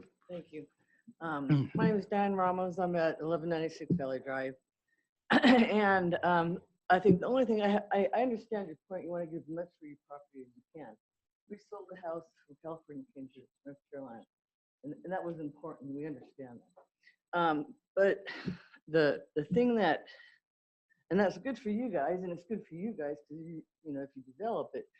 But the people that are directly in front of these big 3-story apartment buildings, they're losing value of their home. There was, I can't remember who it was. What was her name? Oh, over here. Yeah. She went to go ahead and have her property assessed, and it had lost $40,000 worth of value. And so even though it's okay, you know, they're going to get all what they want, and these people that have lived here in this area for years and years, they're losing value on their homes. What if they want to move? They're not going to get, you know, what they should for the value of their homes. That's just about all I have to say. Thank you, ma'am. And that's really sad.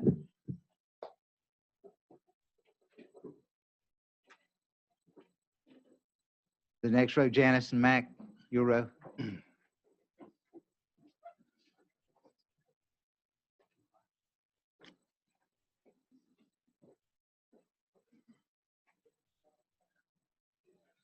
Hello, my name is Kimberly Gardner. I live at 1037 Noah Road with my husband. We've been there over 25 years.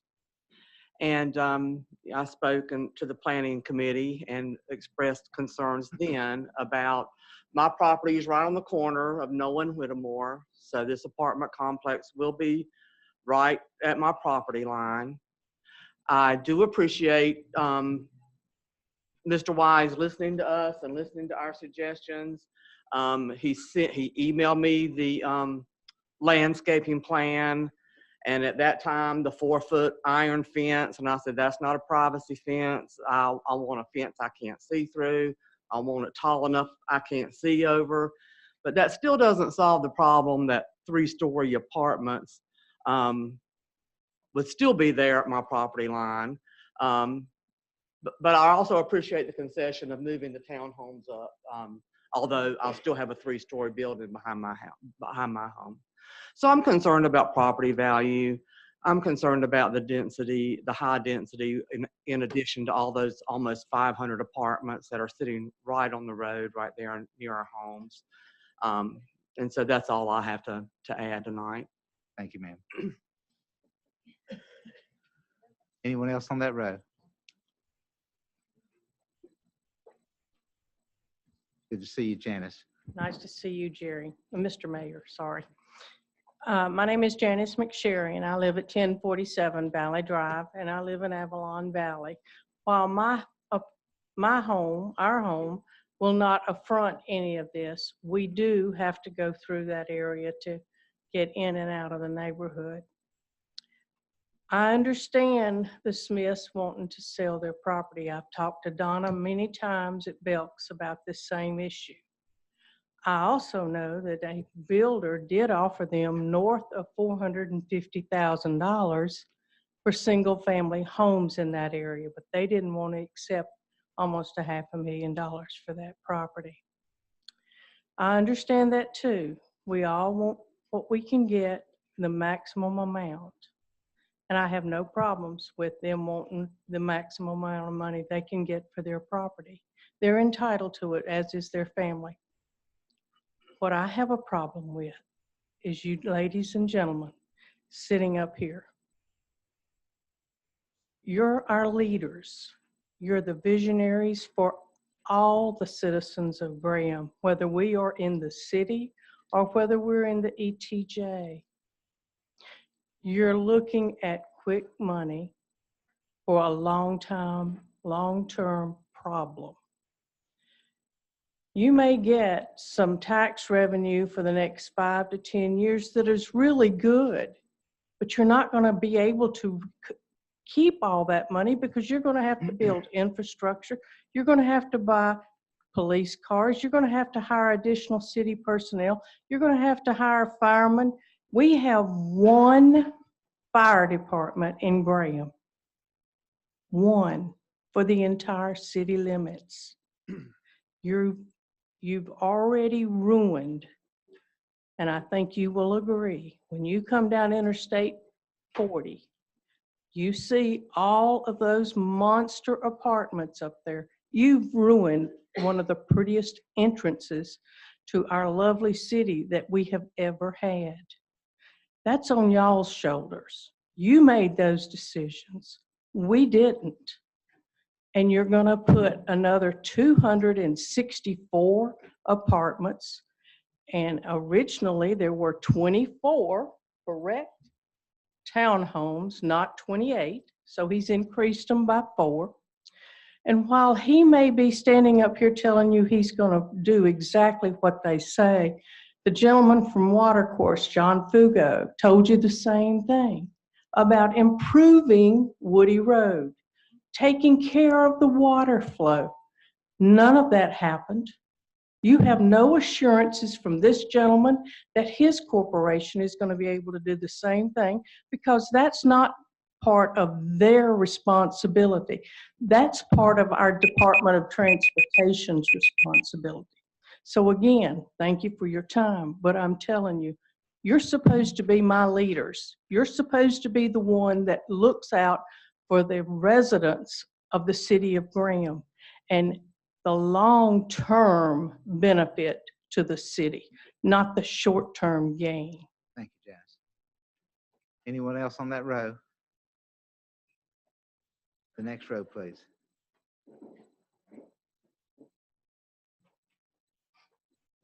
Good to see you. My name's Billy Carter. I live at 1114 Arthur Drive, Avalon Valley. I'd like to follow up a little bit on what Sammy Oak had to say on this water deal. I got 3 pictures here I'd like for y'all to look at if you would. Okay. Can I bring them up? Please. You mind me passing around?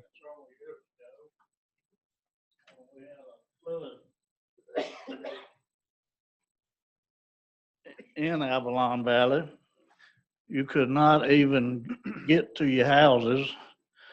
You had to park at the top of the hill and walk down behind Dr. Noah's house to get to your house.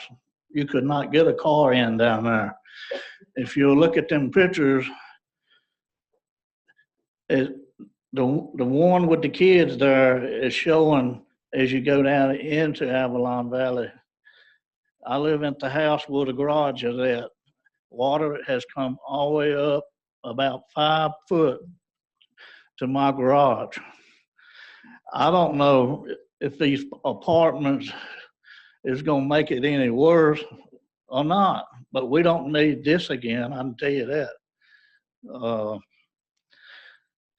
But anyway, I had them pictures. I got some more, and I got them in my garage, and I just pulled them down. I thought I'm gonna show them to you. Thank you, Billy. I appreciate it. One main thing that puzzles me is all these apartments. The crime rate up there. I heard that we had already had 65 or 70 police calls at them apartments. And they were not even finished filling them up yet, and you're talking about building a bunch more. The crime rate's gonna go out of sight in that one area right there. And I don't know how it's gonna affect us down there where we at, but I got a feeling it's gonna affect us some. Another thing is this congestion, this traffic there are certain times of the day that you can't hardly get on 54. When you build these other apartments, it's gonna be worse. And we don't need that. Another thing I'm concerned about is I've been in Avalon Valley 40-some years. I was probably about the fourth person down there. And I'm worried about my property values. Not being able to, to sell my house or get anything out of it. I don't know how this building these apartments is going to affect me, Thank you, Billy. Here's your pictures. If you want to keep them, put them back in the garage. It's good to see you.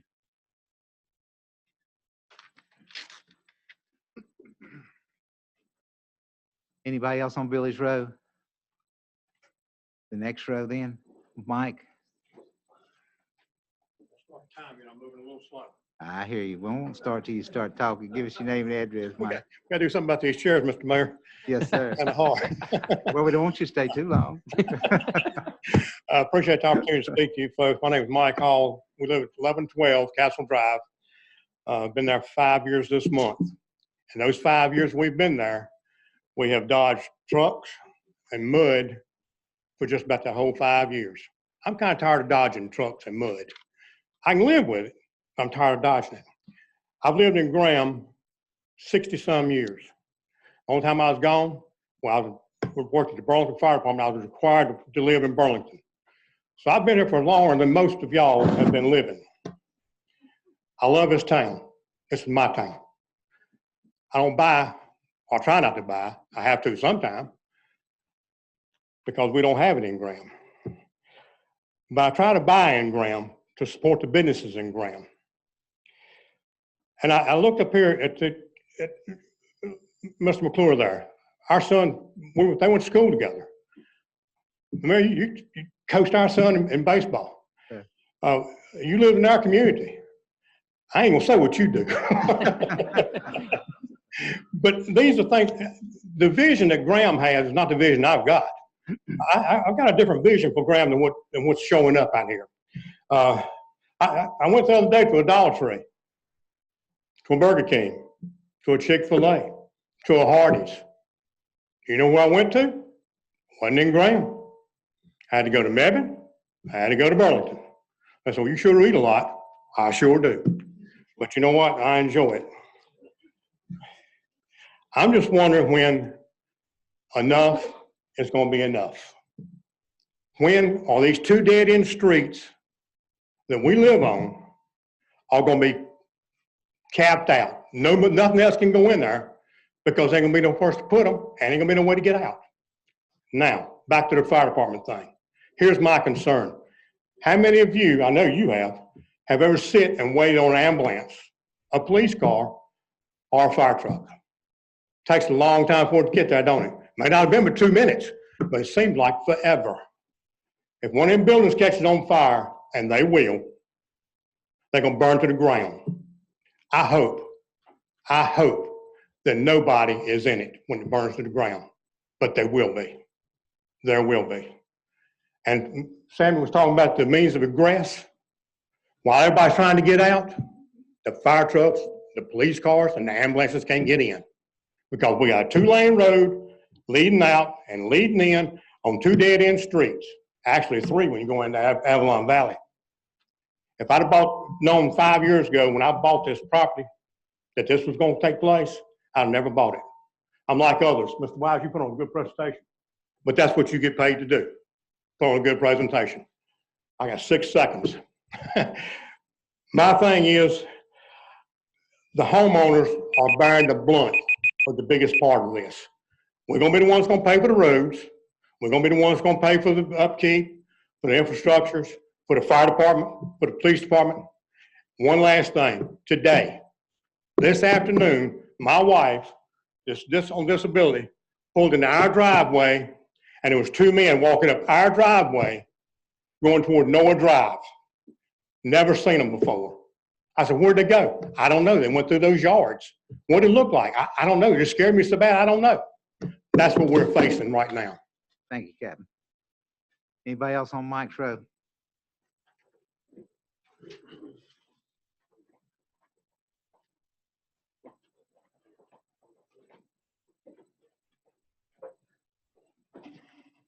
Thank you for being here, ma'am. Sure. My name is Jane Marie Baker, and I live at 927 Whittemore Road. And I wanted to clarify one thing with Nathan, if I could, real quick, before Yes, my time ma'am. started. So Nathan, you had cited that there was 930 apartments when we were talking about the 448 that are on Woody, and you cited a number that included a specific area, and it was 930, I believe. The total, if you added all of these together, would be 930 approved and built structures. That includes the senior living center over behind Mako, Signature Hardin Street apartments that have been mentioned, Oneida Mills, Watercourse Apartments, and Waterside Apartments. Okay, but it does not include this new group that we're looking to approve tonight. Correct, but even with this project, Graham would still have more than twice as many approved single-family residential as multifamily residential since 1999. So I just wanted to kind of quickly ask as well, I don't know how many people saw the article in the Times, I think it was last Sunday, that talked about the pricing for apartments in Alamance County and showed that Alamance County has 3 times the national average for evictions. I believe the national average was 2.4%, give or take, and Alamance County is up over 6%, which in and of itself doesn't sound like a lot, but when you hear that it is triple the national average, that's huge. So we're bringing more apartments in when we already have an eviction problem and we've not got things filled. I would also like to speak to the property values. We've been on Whittemore Road for 10 years. We are the non-Whittemores on Whittemore Road, give or take. Those Whittemores that live on Whittemore Road are, to my knowledge, against this as well. Some are here, some are not. In the 10 years we've been there, my property value has dropped by $40,000. So I could not sell and leave if I wanted to. If we were to minimize the time, the little Google time thing, you could see where my house is. I am going to be 1 house away from the Whittemore Road exit. My next door neighbor, it'll be exiting directly onto his front yard on Whittemore Road. There's been a lot of talk about Woody Drive, but Whittemore Road gets a lot of traffic. When we were at the planning board meeting in January, there was talk of putting up the speed catch signs that show you what your speed is, so we could start looking at that. We have not seen one of those there. I appreciate that Mr. Wise had meetings. However, the location of that meeting was changed. We went to the Civic Center, which is where it was supposed to be, as we left the planning board meeting, and it wasn't there. They had moved it. There was supposed to be a second one, never heard anything about it. He's spoken with everybody along Noah Road. I am grateful that they've made those changes for those folks because it is in their backyard. However, I'm still gonna have a 3-story apartment that's gonna be facing directly to my house. The water issue is true. I have video of it if you wanna see it from the last weekend. There is standing water in that area right now as we speak. Standing water, still sitting there in that property where that apartment building is going to be built directly across from my house. I have a list here that my 9-year-old has written as to why she doesn't want this across the street. I appreciate the Smith family. I know that they want to sell. However, I don't necessarily know, hearing what a great man her great-grandfather was, if this is what his vision for Graham would be.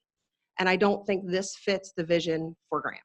You got about 45 seconds. Go ahead and read your list. From my daughter? Yes, So she is concerned about the water, concerned about flooding, as we've seen all the flooding on TV. It does rise into the backyard of that house at the bottom of the street. It does rise at the bottom of our street. We were almost in an accident yesterday coming home because of, not only is there the traffic at my corner from all of these apartments and the people who live behind me, but there's a liquor store on my corner. And people use Whittemore Road to get into the liquor store. They don't drive past Whittemore and turn in. They drive onto Whittemore and cut in. So there was almost an accident there. She's concerned about the cutting down of the trees and the loss of oxygen that we will have. She is concerned that there would be faster cars and faster traffic. And she was hopeful that there'd be a neighborhood over there that would have some kids that she could play with. The other thing that was brought up is those townhouses that are going to be there. And the issue seemed a little bit skirted to me. We originally thought that they were going to be deeded properties that would be for sale. But Mr. Wise also alluded to the fact that they very well may stay rentals.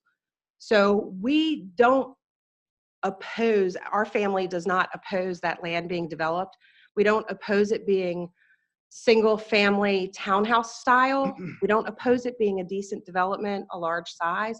We want people who have pride in ownership and want to stay here in Graham and want to be part of the city that we're part of, that want to go to the soda shop, that want to go to church on Sunday, that want to go to the library and feel comfortable coming here and speaking to you guys and the planning council and bringing our child, and that you want to hear what she thinks. We do. So thank you. Thank her for us too. Anybody else on that road?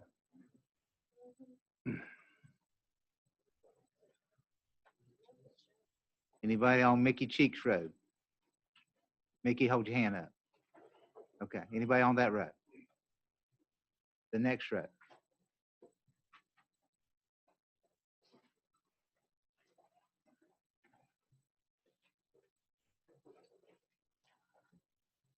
Hello, good evening.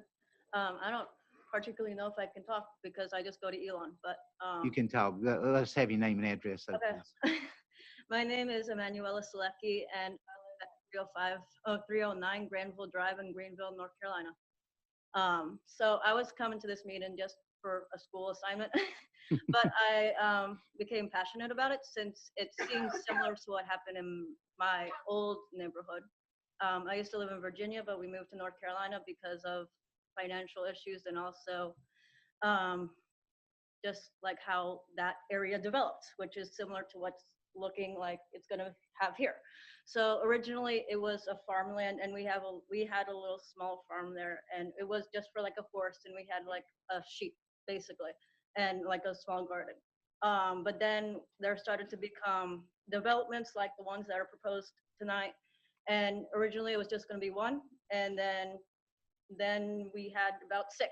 So, and we did have flooding in that area too, and we were on a swamp, so they did have to bring pipes in and to control the flooding, because we were going to get like our basement flooded once, and because the trees, they took all the trees out, and that's how water gets like sucked up through the roots, you know, like. So if you take all the vegetation out, there's not going to be evaporation of the water that's coming down. Also, I'm an environmental science major at Elon, and I have been studying the climate change that's going on. And I'm not going to say like you guys need to do nothing with that, but the prospect is gonna, if like just looking at infrastructure right now, and with the rain that we've had, this is not the best idea from Mr. Sammy with the flooding, and the family back there with the flooding. If we have this structure on, it's going to add weight to the ground, and it's just going to be like a big ditch basically eventually, not originally like at first, but it will eventually get like that. So and all the nice people I've met here tonight, I would like this community to stay here like it is, because I came to Elon and this area of Alamance because I liked how it was like a small town, but even at Elon and in Burlington, they've been building it up, and I just don't like it. So that's what I have. Thank you, ma'am. Anybody else on that row? Anybody on the back row? No, ma'am. Anybody on the back row? Okay. All right, we will close the public hearing portion of this. I'm sorry, ma'am, you had your chance. If I go through there, I have to go all the way back around with everybody. Okay. We will close the public hearing and we'll talk among ourselves right here. So, what does everybody think? Mayor, if I may, can I ask for some clarification from our planning director? Yes, sir. You can ask anything you want. Nathan, could you briefly describe what a development is going to have to do to take care of any potential stormwater management in regards to developing that piece of land? Yes, sir. The TRC would be responsible for complying with state and federal laws which require that the additional runoff that is created at this site be captured and let out over time. The stormwater control measure that would be installed and is shown on the site plan as the proposed wet detention pond, the intention of those, right here, the intention of those is to allow all of the rain to go to that location when a rain event occurs, and then to drain out slowly over time. So there may be a 4-inch or a 6-inch pipe that will allow that pond to flow into the creek below it. And it is not what was done with many of the old apartment complexes, where they basically paved the whole thing, and as soon as a drop of rain hit the top corner, it would be down into the creek as soon as it happened.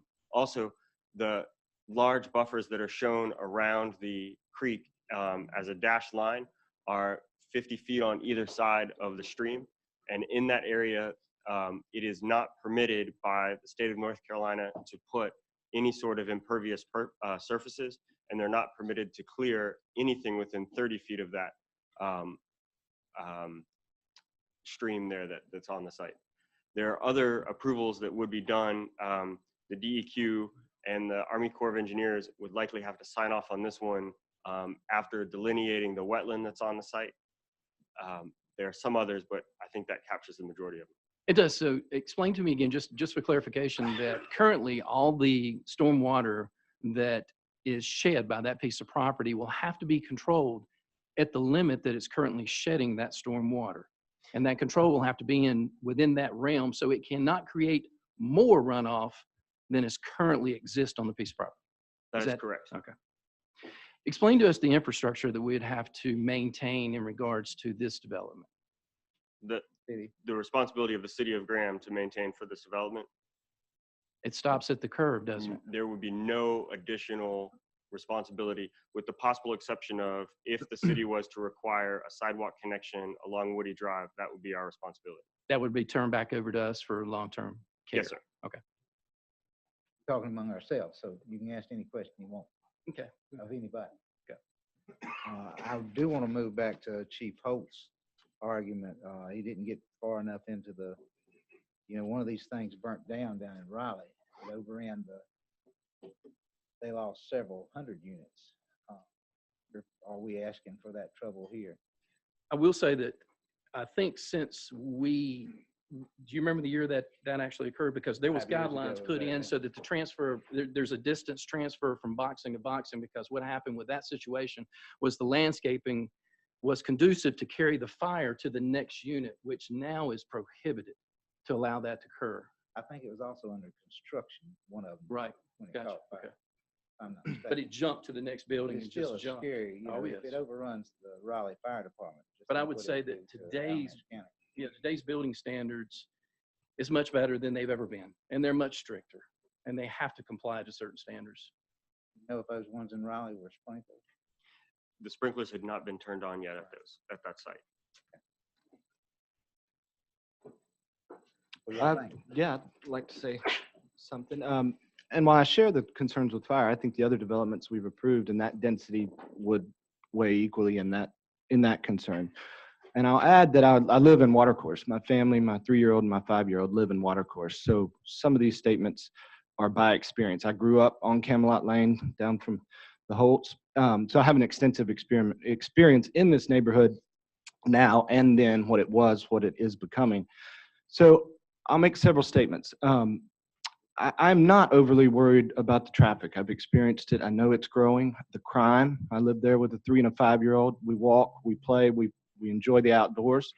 The evacuation, that's not my number one concern. The flooding, I think we will manage that. I think the group will manage that. And honestly, I think it needs to be weighed, the personal property values. But in the development and long-term planning of this community, I don't think we can weigh the value of individual parcels. But what I will say is that, and apologies to the Smiths, I am a no vote because of the long-range planning aspect. I keep going back to 75% of the apartments we've approved in the last 5 years.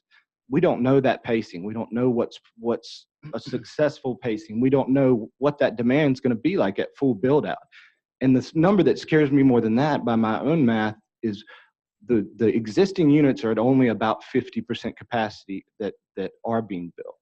So we don't know how that demand is going to adapt with values too, rental rates, rental values. In fact, our property manager at Watercourse, I've talked to her extensively about this, and they are renting at 1 unit less per month now than Waterside did. So if you think about that pacing and that arc of demand, I think that's a legitimate concern. I know Traverse and Signature have a group going on East Hardin, and I hope that they've done their homework and that that's successful. But I worry about that demand. I worry about what those units look like in 10 years if they're filled, and changing demands and habits like they've changed in the last 5 years. I believe in density. I believe in infrastructure. I believe this to the property owners in that neighborhood, in that valley. This kind of thing is coming in a year or two. If I'm lucky enough to still be on this council, I would be with the Smiths. I was not here the first round, but I have legitimate concerns on the overall arc of development and how heavily vested we're being in multifamily units. Okay. Anybody else? Yeah, I'd like to say something too as well. I just for the record, I oppose both Watercourse and Waterside apartments. The reason I oppose both of those apartment complexes was that, in my opinion, should have been a commercial regional center. That's what it was slated for in our growth management plan. I opposed it for that reason, but by the same reason that I opposed apartments going where our prime commercial real estate is going, I thought multifamily across the street on this parcel originally was the proper fit. It was the proper buffer. Something is going to happen to this land. The thing that concerned me when I first seen this come across my desk was that the townhomes were next to B2. We cannot ask this developer not to rent a townhome. Townhomes are intended to be owner occupied because the individual land underneath them is deeded to the property. So they're intended to be owner occupied, but we can't force this person or even imply that they should not rent this, as we could not tell you could not rent your home to someone. We can't do that. So my point I'd like to make is that we realized our mistakes, and I say we made a mistake. We took our prime commercial real estate, we put multifamily on it. That was a mistake. That should have been commercial. It should have been a shopping center. It should have been restaurants. It should have been retail. It should have been something for the citizens in that area, which I used to live in that area. But we didn't. So we went across the street and realized our mistake. And in our new comprehensive plan, we said we need to incorporate some commercial aspect somewhere here for the residents and citizens in that area. So for that reason, this developer has done a wonderful job of taking input from the community, listening to everyone, reaching out, having meetings, and modifying this proposal that we have in front of us now, which now incorporates some level of commercial. But it also takes the townhomes and puts them in a buffer position, which from any planning standpoint seems to work. The transition between business, commercial property, to single family, to townhomes, from commercial property to multifamily, to townhomes, to single family is the transition we're looking for. And that's what he's presenting to us today. I like what he's done with this plan. Something's going to happen here. I think we have to be very careful at how many times we turn down something and get something in the future that no one would like. That's the point I'd like to make. Mr. Mayor, if I may, please. Yes, ma'am.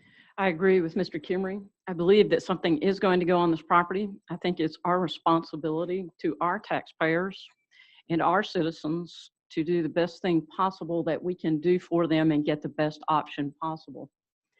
I agree on all things with Mr. Griffin, McClure as well, except that I believe something is going here. I believe that we have all the studies that we need that show us that things are going to continue in this vein. I believe that we have the best option on the table. I believe that I want to commend Mr. Wise for actually adding the commercial. My question to Nathan is there any change in the proposal when we are looking at rezoning from R18 to CR, does that change in any way with what we've added with the commercial aspects? No, the council has the permission to approve this as part of a conditional residential neighborhood. Okay, so it will stay the same. Thank you. Well, I'm really torn on this. I've listened to Lee, I've listened to Griffin, and this is a hard decision, and kind of go along with Griffin on what he has to say.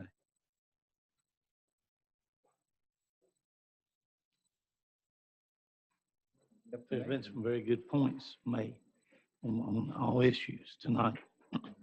I'm like Griffin, the water will be taken care of.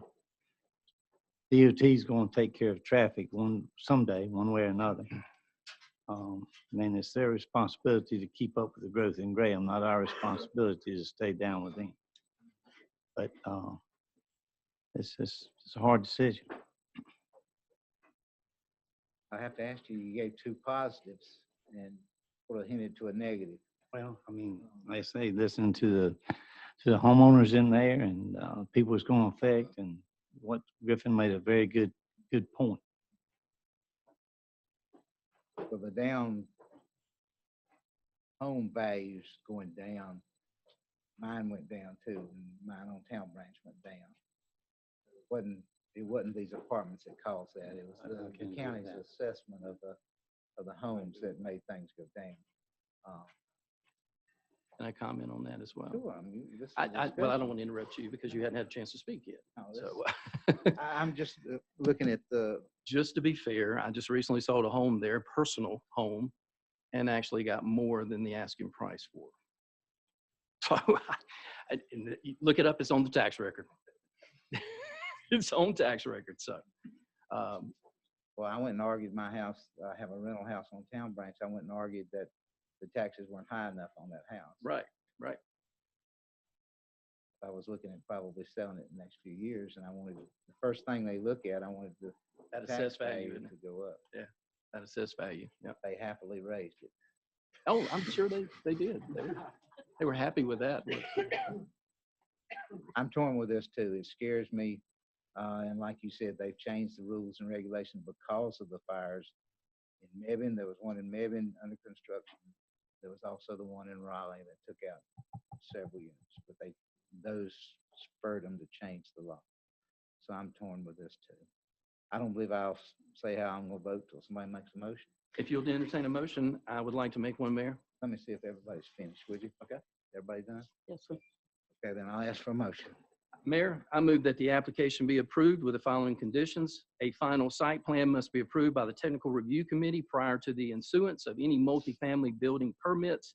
A TRC-approved sidewalk connection to Highway 54 must be installed or bonded to be completed after North Carolina DOT enlargement of the culvert on Woody Drive. The landscaping shown on the concept plan by Deborah Brown on February the 12th, 2019 to be adhered to. The structures and layout is shown on the sketch plan by CPT Engineering with revisions through March the 4th, 2019 be adhered to, and also a 6-foot high fence towards NOAA on the north of the property, replace the current proposed fence. Also, the application is consistent with the Graham 2035 comprehensive plan, and that this action is reasonable in the public interest for the following reasons. It gives a true mixed use in a commercial mixed use district. Thank you, sir. I need a second. Second. Thank you, ma'am. All in favor say aye. Aye. All opposed likewise. Aye. Motion carries 3-2. Ladies and gentlemen, I'll go with Mrs. Neal. Something's going to be there. And this is the worst of all the evils. And we apologize if we've caused you any pain or any sorrow, but something is going there, and maybe this is the best we can get. We will take 10 minutes and then come back here at 20 minutes past 9. All right, we'll bring our meeting back to order, and we're going to go to recommendations of the planning board, the quasi-judicial public hearing, and I'm going to go to Brian, and he's going to explain this to us. Brian, if you would, please. Yes, sir. I have a statement I'm going to read explaining the quasi judicial hearing. A special use permit requires the council to have a quasi judicial hearing. That's when the council will move from being a legislative body to being a judicial body. The council will take evidence in order to see if the applicant can use their property in a manner that is restricted by the zoning ordinance. The council will be applying the rules of equity, and they will take evidence and obtain exhibits. If there is an appeal from an aggrieved party, the record will be created from the exhibits and the testimony presented. So the people who want to testify for or against the application will have to be sworn in. So anybody wanting to testify would come forward so they can be sworn in.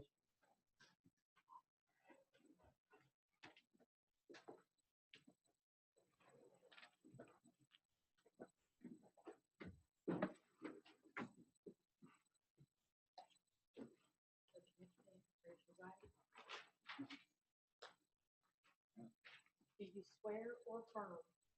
Tell the truth, the whole truth, and nothing but the truth. Yes.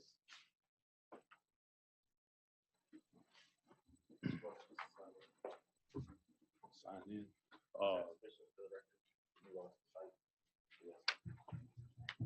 I don't know if we ever came to a decision, did we? Okay, all right. All right. Mr. Mayor? Yes, sir. You want to go ahead and poll the council for any conflicts regarding Yes, sir. this particular issue? Thank you, sir. I will poll the council now. I have spoken to Chuck on this issue. I don't think it will take my view one way or another. Chuck is a very energetic person and wants to talk to us, and so I have talked to him about it. I'll put that to y'all for. Do you think it would bother y'all if I still sat in? No, it won't bother me a bit. What was the content of that discussion?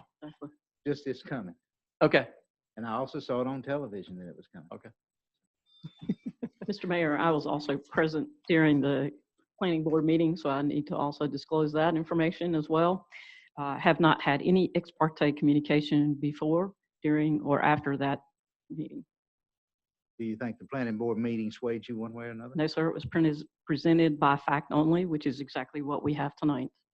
What does everybody think? I got no problem. No problem. Okay. Anyone else? Then I'll turn it over to staff. Nathan, if you would, please.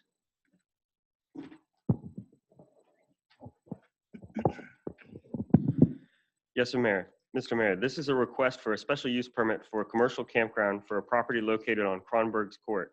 The property is currently vacant. Properties zoned industrial are required by the development ordinance to apply for a special use permit to allow the use of a commercial campground. The planning board did recommend approval. However, there was one condition that was changed between when the packet went out and tonight, and that is the second condition, which had said that the sewer taps must be at least 2 feet above the 100-year flood elevation. 2, sanitary sewer connections shall be designed, maintained, and operated to prevent intrusion in the event of a flood with design parameters as determined and approved by the City of Graham Utility Director. And with guidance from the state, the Utility Director for the City of Graham, Tanya Mann, said that all sewer services must be equipped with an automatic check valve that the RV Quick Connect will open automatically, with the following restrictions: that an operations and management agreement through the pretreatment program where they provide documentation that the check valves are functional. The check valve would need to be sufficient to withstand floodwater pressure. The check valve would only be activated by an actual service connection. The check valve is to be reviewed and approved by the City of Graham Water Resources Department. The connection would be sealed when a connection is made, i.e. if a flood happens while a sewer hose is connected to it, and the sewer services are to be tied to a private sewer line that will connect to the public line. The private sewer line will need to either be a 6-inch or an 8-inch line that comes into a manhole. To poll the council, is anybody going to ask about that? If so, then I need to get Tanya to be sworn in, or was she sworn in? He wasn't sworn. I took the oath just in case. We talked about sanitary sewer overflows and inflow infiltration, which is what we're trying to prevent in this condition. Okay, you think you can handle that then? I will do my best. Either one. Tanya, come up here and swear yourself in, would you please? No offense, Frankie.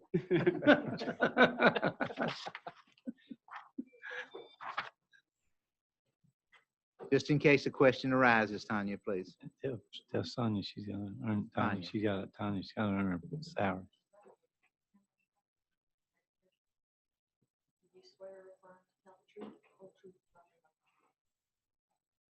Thank you, Tanya. All right, questions for the staff. I'll start with Melody, I believe. I have none at this time. Griffin. No question. Lee. Only question I have is in regards to that, is this satisfactory with the applicant? I haven't talked to the applicant myself. I do believe it was somewhat of a compromise from construction 2 feet above the flood elevation. Gotcha. So that would be a termination, I assume, for the sewer pipe or the sewer connection that would be 2 foot above the 100-year flood. That was the original request from the staff to be added as a condition. But as I understand now, they have investigated this check valve system, and it's somewhat of a compromise to allow construction below that flood elevation, but would also protect the city from unnecessary inflow and infiltration. Anyone else want to speak on this? Chuck, if you would, please. Let me have your name and address again, please. Chuck Talley, 808 Sideview Street. I talked to Aaron because when you're writing the description, it's left vague, and that's why I asked Chad to come. So a lot of these details need to be worked out in more detail. So from that being said, I would like to table it for 30 days and come back next month. And that way, instead of this being so vague, it can be more descriptive if you're going to add it, because a lot of this stuff we have to get approved to TRC anyway. And ultimately, whatever, because I was just expecting to come to get the land. I talked to Nathan. He said a good time was to come just to go into special use so we could use the land. But when we start putting all these details on it, then there's a lot of questions. So I think if we could have 30 more days and just table it right now, that we'll be able to answer these questions over the next 30 days. That's all. Can I ask you what kind of hardship that would put you under, or would there be any? Well, it's taken so long at this point. This should have been done a year ago. So it's just, and it's not by fault city. It's been a troublesome piece of property due to the fact that we've gone through with the solar panel and the environmental company. They've added a real twist to the thing down there. So it's taken us a long time to get where we're at. And Nathan and both, because Nathan said, come on, but when it got passed at the planning and zoning, there was wording there that I had question about. I did talk to Aaron about it, and I just felt more comfortable bringing Chad tonight, because when it's left vague, it's how we interpret it and how you interpret it. So there needs to be details there. If we're going to put that on there now, if we're not going to put anything on there and we were just going to pass it with approval of TRC being approved, then it doesn't really, it's not, we have stuff here that we now need to look into. And that's why I said it'd be fine if we tabled it for 30 days. Okay. I'll ask for consensus of the. I'm good. I mean, if the applicant, Chuck, wants to postpone this hearing for 30 days, that's. I need a motion to continue this hearing. Continue this hearing, yes. For the next meeting, what is the day of the next meeting? April 2nd. I'll make that motion, Mayor. Second. All in favor, say aye. Aye. Thank you. Thank you, Chuck. All right, the next thing we have is a presentation by Jai Baker, and they're not here tonight, so we will pass that one up. And then we go to number 5, the Better Block Trailer. Alexa, you're handling this for us, please. Yes, sir, Mr. Mayor. Bringing this opportunity before the council tonight, it was inspired by the Mark Fenton Healthy Spaces workshop that was held in December. City staff developed the Better Block Trailer concept. And this innovative placemaking initiative utilizes low-cost temporary materials to demonstrate safer infrastructure for all users. If awarded funding through the Alamance Wellness Collaborative Healthy Communities Grant, the trailer would provide temporary materials like delineator posts to build separated bike lanes, paint to install high visibility crosswalks, and rubber stops to create bump outs. The city has partnered with the City of Mebane, the Town of Green Level, and the Piedmont Triad Regional Council to develop a grant proposal in order to create the shared resources for communities throughout Alamance County. As part of this project, team leaders would be from each community would attend a training event to learn more about best practices, identify potential better block locations, and host a kickoff event demonstrating these types of innovative infrastructure improvements. If awarded funds, the municipalities commit to using the trailer on at least once in the year following the completion of the trailer, and there are no financial commitments being asked for from the council tonight, apart from in-kind materials and some staff time to help with the administration of the project. Finally, the City of Graham sees this as an opportunity to solicit public feedback from citizens who may provide critical insight and help better address the transportation needs of everyone in our community, in particular among populations who do not typically attend public meetings. Staff recommends approval for the Better Block Trailer Resolution of Commitment in support of the grant application, which is due on March the 20th. Questions, Griffin, please. Yeah, so Impact Elements is funding it. As we deplete what's in it, has there been discussion of how it's replenished or? So part of the proposal does go into detail about the sustainability of the materials within the trailer, particularly paint and tape and that kind of thing. One of the proposals is to have it available to other community members who are not currently partners, and they would have a small fee associated with being a friend of the Better Block trailer or being a partner association that's not already contributing to the materials or the labor cost involved with the project itself. What are the wooden crates for?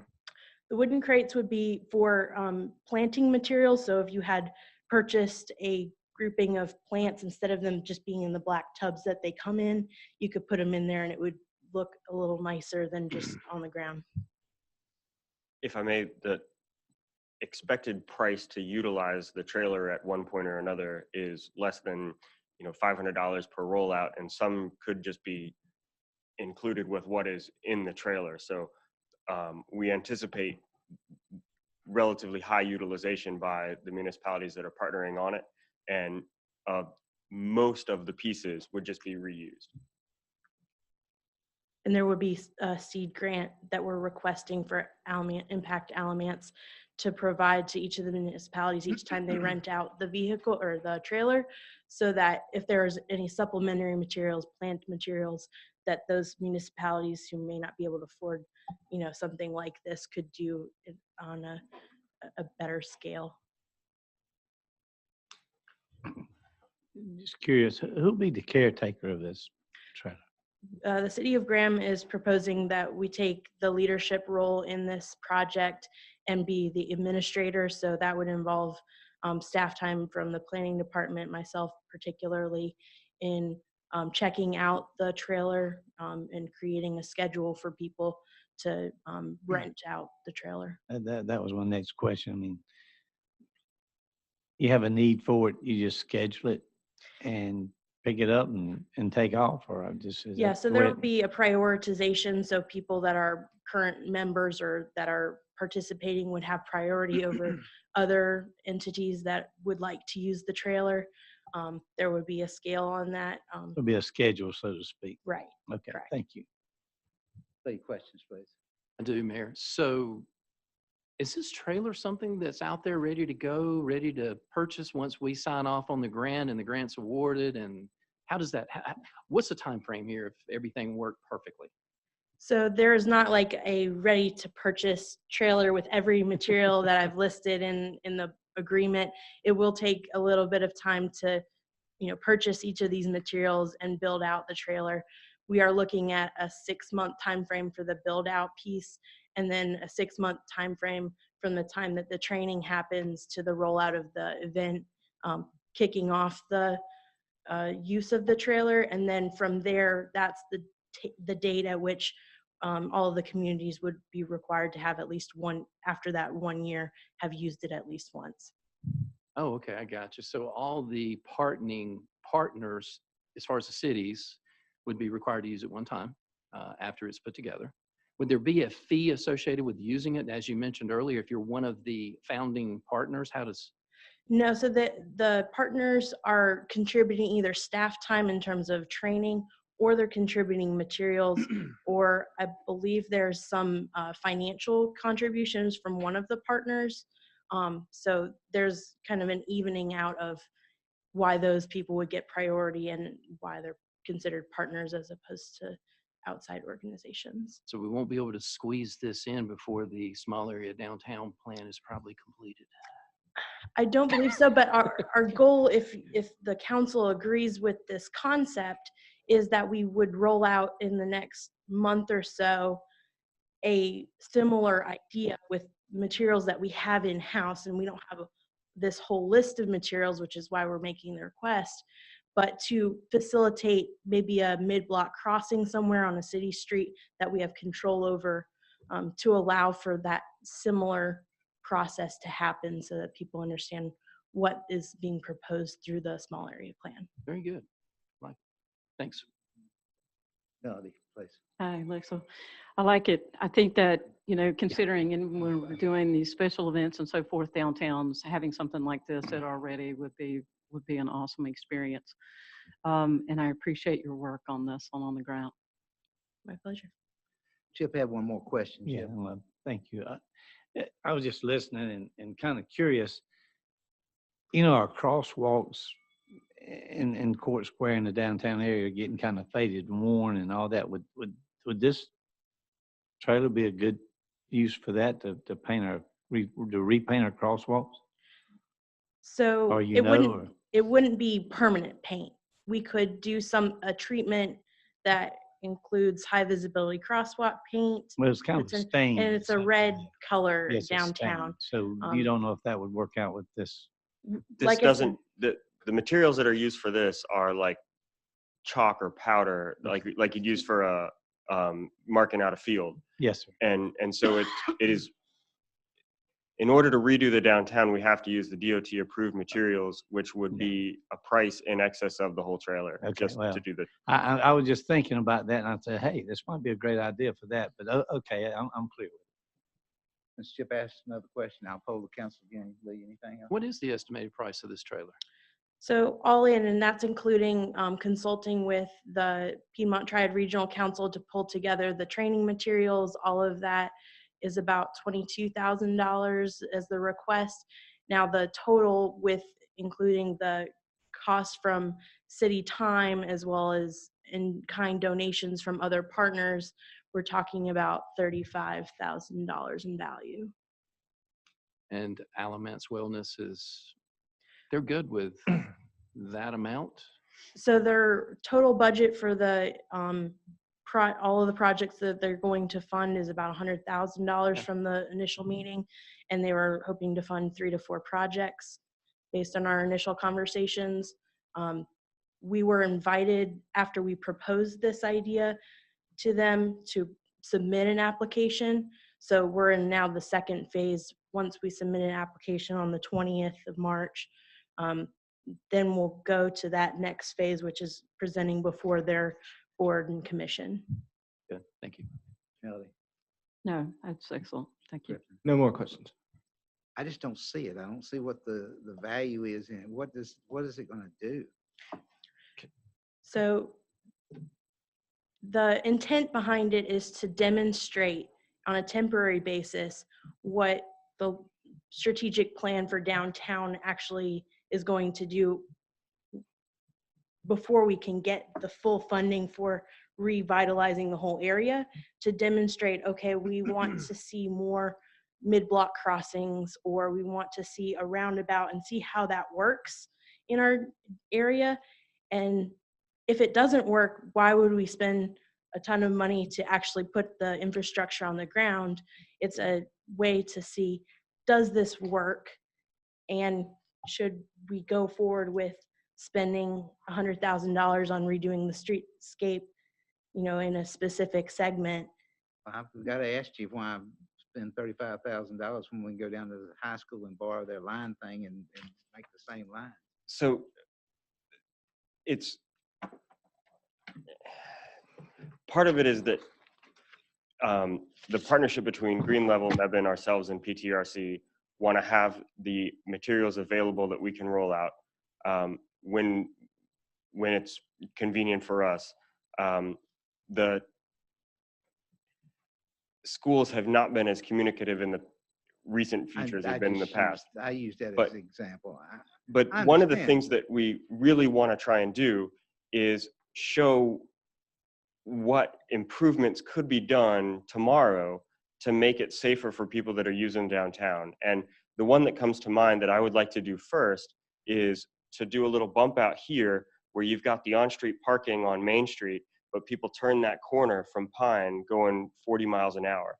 And if we did that little bump out with these cones and did it with the chalk and some planters and whatnot, with an appropriate amount of signage, I think that people would say, yeah, okay, it was annoying to drive around that thing, but it didn't impact my commute.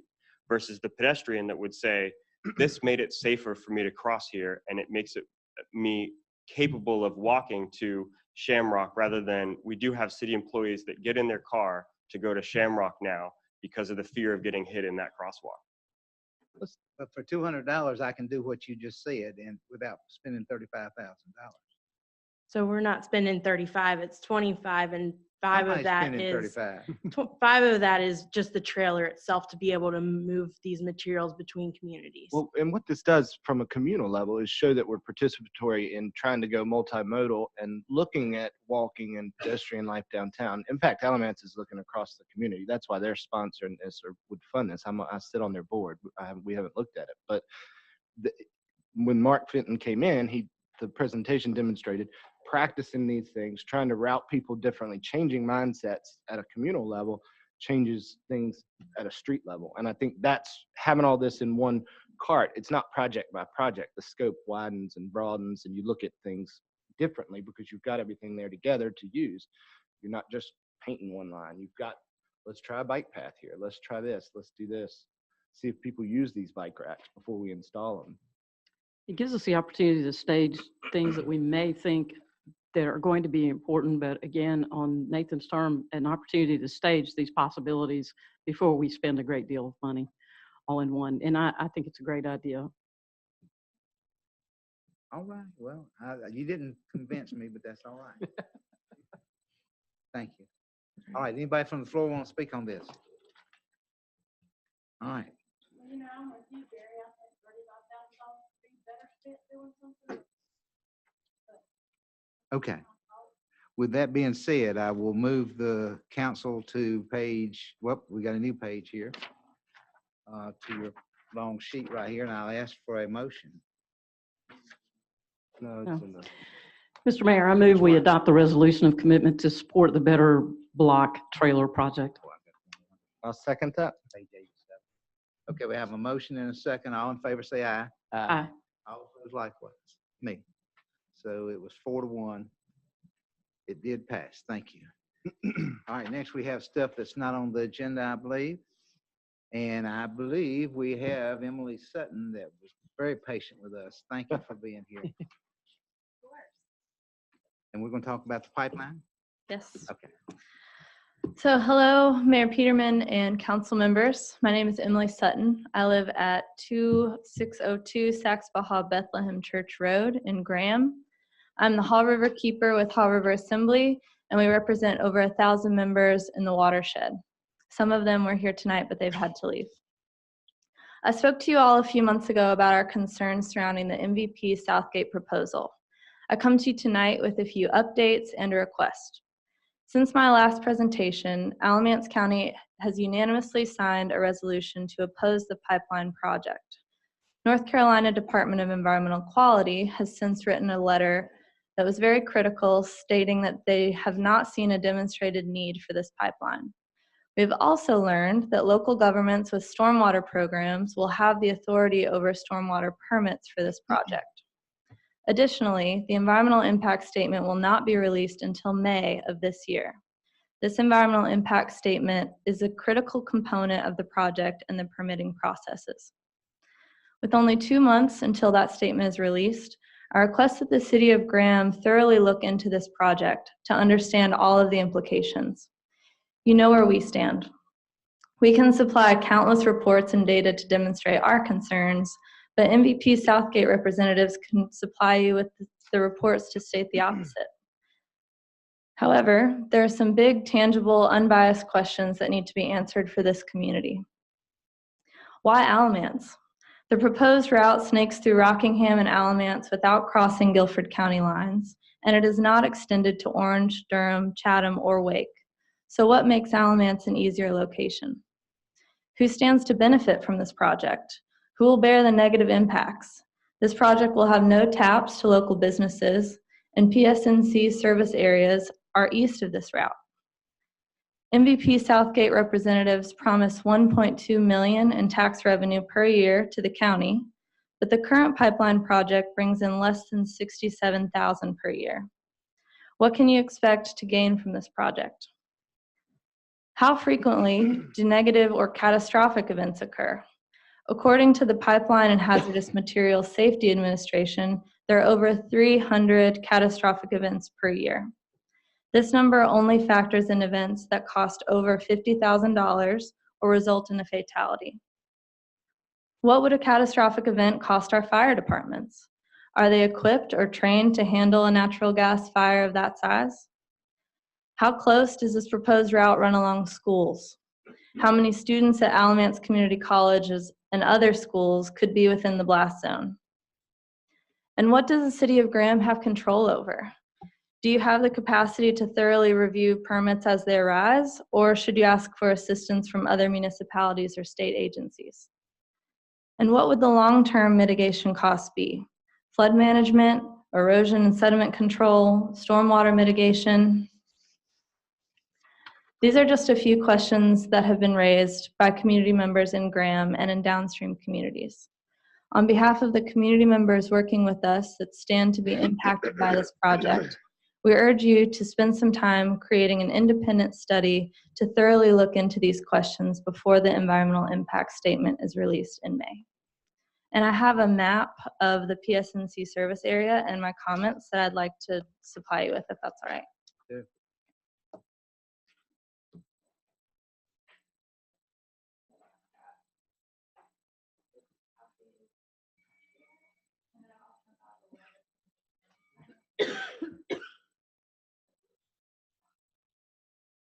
You. Thank you, Ms. Sutton.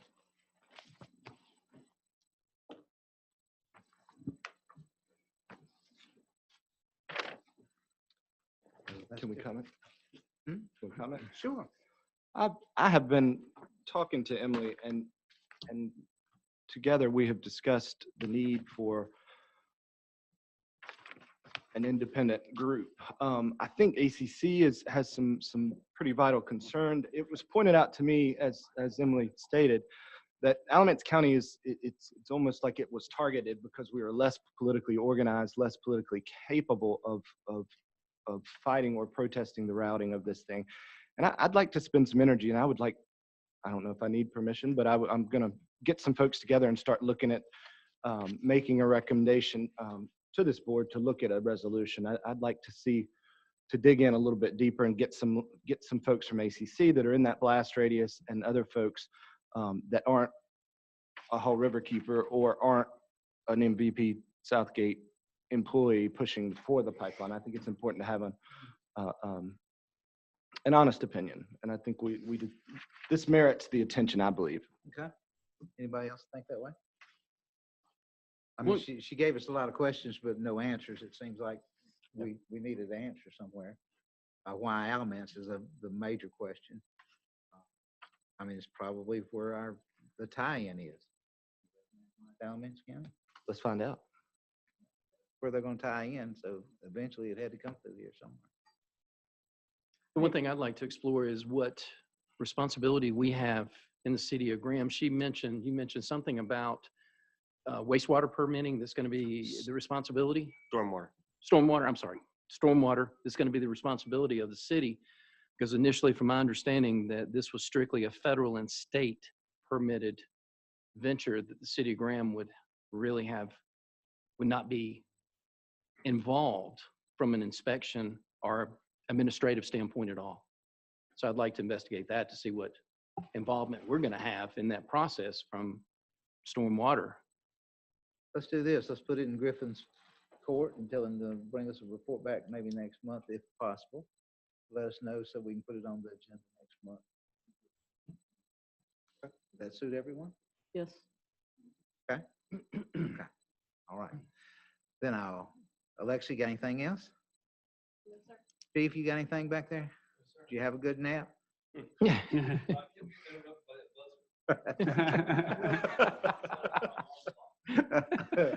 Nathan, you got anything else?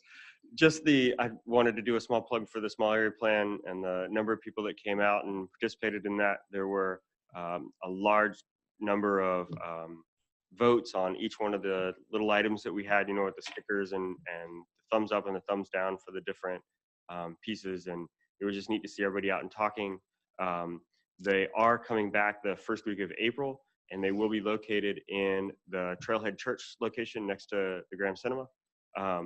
And they're doing a design studio then, attempting to incorporate a lot of what the citizenry has said that they desire to see. Thank you. Aaron, anything? No, sir. Ryan? Melody? No, sir. Griffin? One quick thing, as you all might recall, there was a line item in our budget last year that we approved a small amount of money for compiling a brand kit to try to achieve uniformity amongst our 17 logos in the city. I'm going to be putting some efforts into that with staff. If anybody has any input or favorite logo or thoughts on that, I'd appreciate it too. Sorry. Just like to welcome Brian on board. Glad he's here. Sorry, we kept you till 10 o'clock. Lee, anything? Just real quick, Frankie, could you talk about my concern last meeting in regards to, just quickly for anybody that may be watching this meeting, I want to give them an update on what you discovered as far as our loading zones in downtown. Okay. Following the meeting, we tasked the street department with taking a look at our loading zones, and what we found, the larger conclusion is there's inconsistency with what's on the ground and what's codified. So realizing that our small area plan will focus on parking and loading and some of those aspects, I would love to see the results of that plan before we go too far into making legislative changes to parking downtown. We're happy to take further look if the council wants us to act more expeditiously, but realizing that plan is within the next 6 months or a year going to recommend other things, I would recommend we wait for the plan and what it's going to tell us as far as loading and time limits on loading zones. The only concern that I have, and Chief, you may be able to allude to this, is that there seems to be enforcement occurring in the loading zones in downtown of the 30-minute restriction to use those zones. But it's inconsistency as to where those 30 minutes, because our ordinance says 30 minutes. But you're saying that there's inconsistency. Some zones seem to be allowed longer to unload in. And how are we enforcing that? Because she apparently is enforcing a 30-minute restriction, which is causing some heartache. And our parking spaces allow 2 hours. Yeah. And you can load and unload from a parking space, if I'm not mistaken. Okay. So there are inconsistencies, and taking a comprehensive look at it is what I would recommend through the recommendations from the small area plan. How are we going to handle it from an enforcement standpoint while we're determining where those inconsistencies are going to be cleaned up? Well, I'm not suggesting that. I'm just trying, you understand my concern. I understand. Okay. Yeah, exactly. And our ordinance clearly states 30 minutes. But it's being allowed longer than that in some zones and forgiven there. But others, it's, no, you got to move. Can we not go out and mark the other ones at 30 minutes? Well, if the chief would just allow to suspend enforcement until we can, unless she sees a huge violation of, vehicle sitting there for over 2 hours, just kind of suspend it and look at everything at a 2-hour limit until we can determine what we're going to do in the future. Is that fair? Okay. Everybody, I'm just. So let me get this straight. We're going to consider a 2-hour limit on the loading zone between Shamrock and the furniture store across the street. Just suspend. Have you seen what happens when that truck parks there? Yeah. Okay. Yep. Okay. I'm not in favor of a 2-hour. I don't think we can do that. I think legally we would have to we'd have to change it on our ordinance. Our ordinance is Yeah, 30 minutes. So our ordinance is pretty clear. It's 30 It's minutes. either gonna be, I mean, we can suspended. be lenient, but I don't, we can be some lenient if it's 35 minutes is one thing, or if it's 40 minutes or 45, but allowing 2 hours, that traffic, if you sit there and watch that intersection, it is horrendous. Right. And we heard traffic issues tonight. They don't know what traffic issues are. This intersection is a trouble spot. But the very thing, largely. the thing And about this, so and I'm, they're right. crazy when they come around that intersection and all the things that have happened, and there's many wrecks that I physically witnessed over the last year are incredible. and I'm going to go in on a limb and say this, that, and Chief, you might be able to allude to this, but really your true parking zones are not violated because those trucks are moving. I mean, they're dropping off, they're going to hit the road. They're not hanging out. You know, they're not scooting the truck around Kinda like downtown. living. But with that being said, I understand that, but we just need consistency and we don't have that now. I agree. So she can't go over there and say, oh no, you got to move this in 30 minutes. And well, that truck is, you know, they've unloaded and unloaded. They've been there 50 over there, but that's okay over there. Right. When our ordinance clearly says 30 minutes in any loading zone in downtown. So that's the only thing. I think we've got to find some consistency in the meantime. I appreciate don't your think concern, we should though. suspend anything. I think we should just use some common sense. Okay. Was that clear, Chief? take that one, Chief. Frankie, you got anything else? No. Okay, with that, I need a motion to adjourn. So moved. I need a second. Second. All in favor, say aye. Ah. Thank you, everybody. Emily, thank you for being